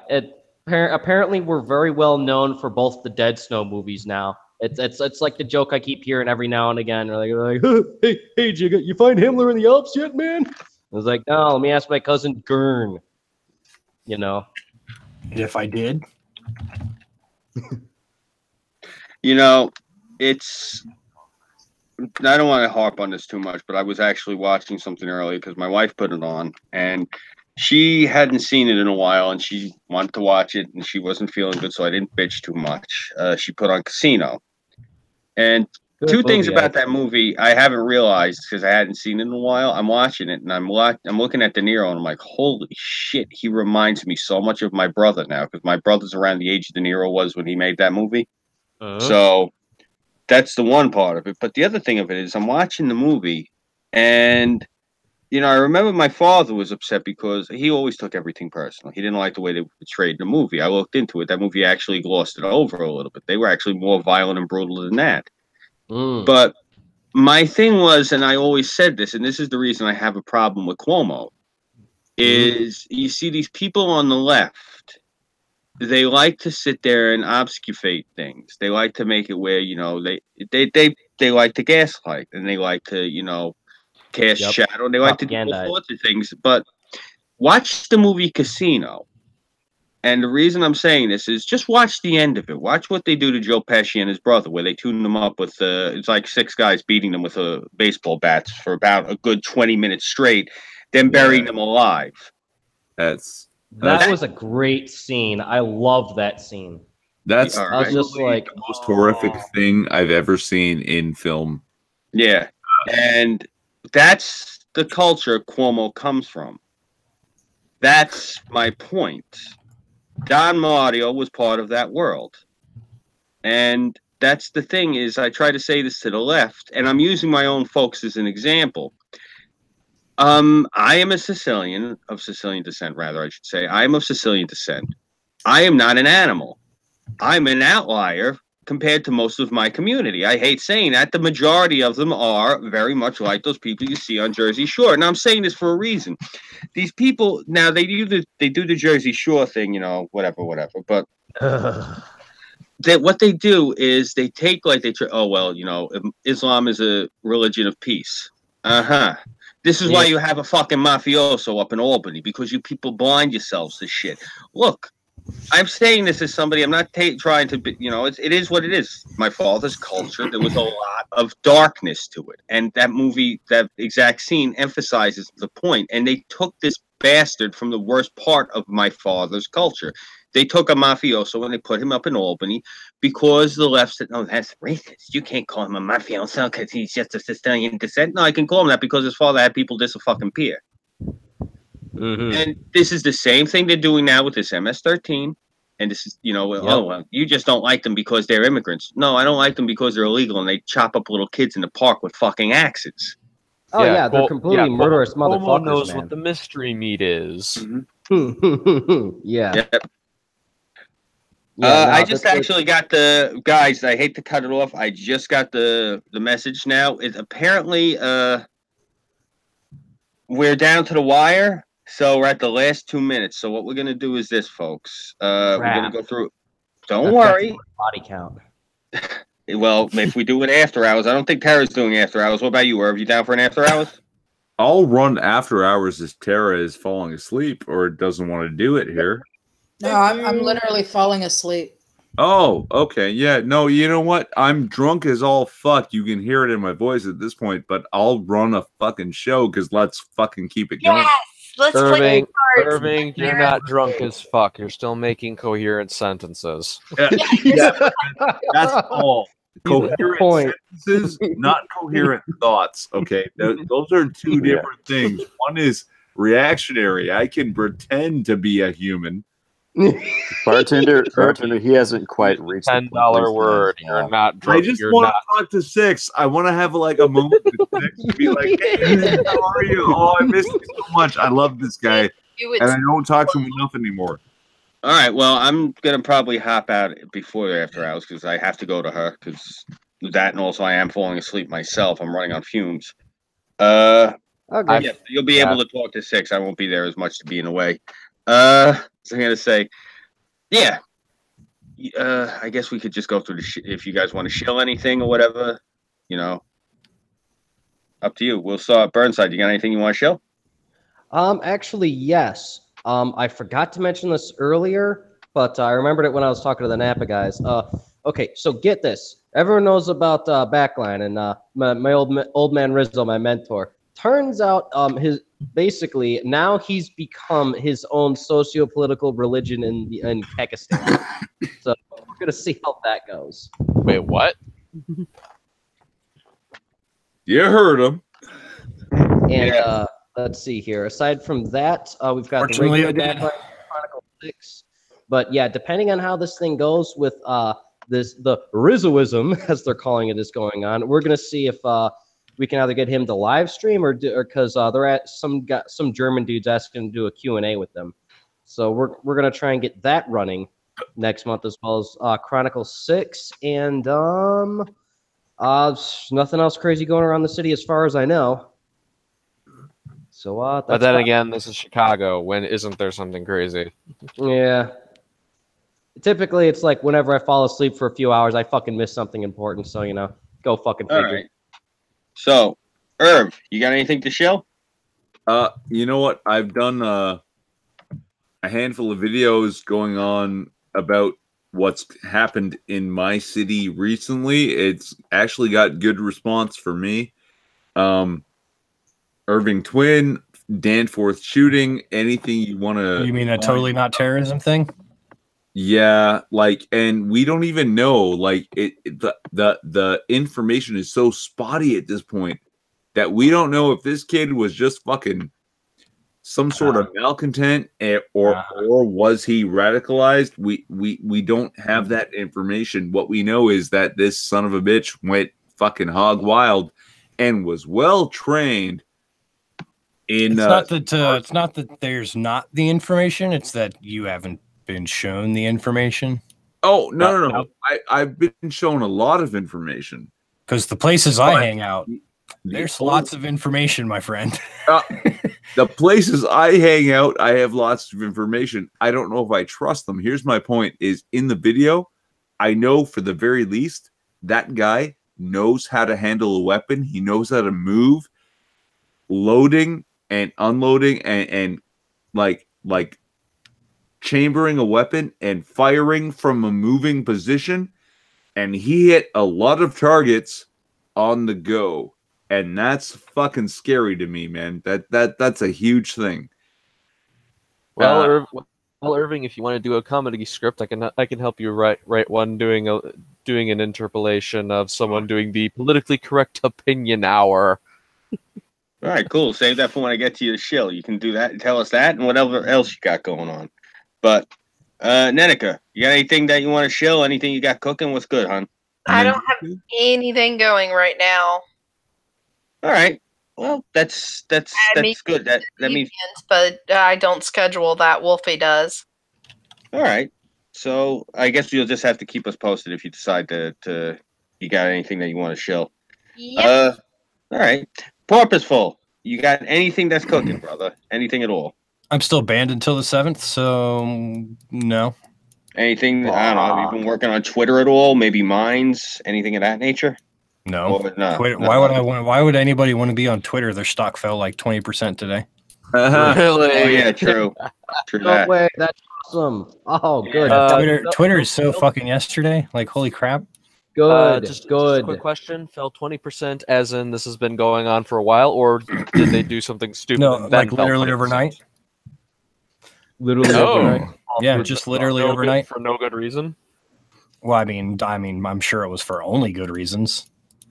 Oh, yes, I know Twitter's shit, but I'm asking if this is just a coincidence. No, it probably coincides with the fact that Facebook lost like 25% of their fucking stock value too. Good. Fuck them both. Fuck Yeah, them to death. when it's an across the board thing. Yeah, that was the time. It's almost like when you post your like profit numbers and like your viewership and your logins and stuff, and they're not as high as they used to be because you're like banning everybody. It's almost like investors look at those negative numbers and they're like, wow, maybe it's time to sell my stock. 20% of your people are all bannable. That's a fifth. Yeah, because they want to worship communism. What happens is when you worship communism, you have famines. Now they're experiencing firsthand those famines. All right. Well, we can get into all this into the after hours, guys. Tara wants to go to sleep. So, bartender, do you have anything else? Anything to shill at all? Rather, I should say. Nothing really to shill right now. Kind of in the lurch here because apparently Mr. Private Eye, aka Subject Baguette, says he's starting a new channel, and I haven't heard anything about that yet. Tara can also tell you some unfortunate news that I probably won't be able to make it to more because by the time I would have the money to like prepay for a plane ticket and all that crap, the prices would have skyrocketed. Damn. Yeah, I hear you. All right, that sucks. We're gonna have to try to figure something out. I mean, you don't have to touch the broads, but did you ever think of maybe dancing at Chippendales? You got a good voice. I'm sure that you could probably smooth them a little bit. No, he needs. No. What I was hoping to do, just even if it doesn't get used, I brought a visual gag that you'd all find fucking hilarious. And since I can't show you, I got to tell you about it. Well, tell us about it. Sorry. Oh, I'm not going to be hanging around. I'm not going to be hanging around for after hours, so I kind of got to do it now. Okay. But yeah, just quick thing. I got a few baseball bats up in my room. I took a magic marker to once she told me that Hog Kid's going to be showing up, that gun control fetishist. So I wrote on it a very simple question: is this an assault weapon? I love that. Oh, that's awesome. And yes, I put assault weapon in quotation marks because I am not dignifying that as an actual term. Good man. You just gave me an idea. Remind me to talk to you about it when we're off air. Yeah. 6, my man. You got anything to shill? Possibly. Okay. I am negotiating with a few people as far as interviews go on the Chaos120 group channel. So, we'll be seeing in the next few days how that actually pans out. I got my new schedule today, and it's fairly favorable to Chaos120. I have Sunday off, which is good. And I also have Thursday off, which is excellent because Thursday is my usual day as far as Chaos 120 goes. So I will be doing my show. Oh, very cool. So that's pretty much what I got going. I never got invited. So I'm working up to it, man. There's like a laundry list of people who have been on the Chaos 120. You know, next week when I'm not here, it'll be because I slipped my wrists in the bathtub. I will go to your funeral. That's edge. And I will pour a Mickey's malt liquor over your grave. One for my homie. After he drinks it and is done processing. So after he drinks it and then pees in a bottle. Minus the bottle. So, Tara, do you have anything to shill? Oh, I'm Terracin. Obviously, you found my YouTube channel. Please subscribe, like, share. You can find me on any social media, just about. Burnside's going to be working on my Bald Eagle video sometime soon. We're still going through the motions of the Old Time Radio Show. I wanted to continue this to turn it into half chaos, half after hours, but I'm just so exhausted from the springs. I'm just dead. Yeah, no, I hear that. I'm a little delirious myself now. And speaking of delirious, you guys have been with us this long now. It's we've been about maybe 40 minutes over our usual time, just because we had a lot of people sliding in and out and wanted to give everyone time. But that time has come and gone. And I want to say thank you to everyone for joining us this evening. I am, of course, Scooby331. I have been your guest MC this evening on Terracin's channel due to the fact that the stream I put up is still waiting for me to launch it. So, yeah, thank you, Google. But more importantly, just thank you to everyone who's been here on the panel tonight. I really appreciate all the help that you guys did, coming here tonight, putting in your 2 cents, because it is not chaos without you. Again, I am just the MC. And, it's not chaos without you guys. You guys are what make the show, the Chaos 120 show. And again, I just want to stress to chat, if you could, please subscribe to these folks. They put out great content when they actually do put it out. But they're actually just good people all around. And, the more subscribers they get, more incentive they'll have. I mean, if you only got 10 subscribers, you're not going to move too much. But if you got 2,000, you're going to hustle. So, guys, subscribe. Give my boys and girls here incentive to go and produce content for you folks. So, that having been said, I am Scooby331. You guys can follow me on YouTube. I am on Minds.com. I am on Gab AI, Patreon, and PayPal, which are both working right now, finally. And I am still on Twitter in limited state suspension because Jack Dorsey is a punk. So, yeah, as for projects coming out right now, I'm probably going to have a video or 2 coming out this week. I just have to see what's happening. But, Six, is Weibo hosting tomorrow night, or are you doing that? This will be the final night that I'll be subbing for Weibo, after which she completes her stuff.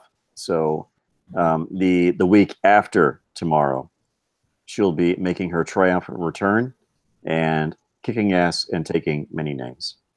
Oh, very cool. Well, you guys you heard it from the Six's mouth.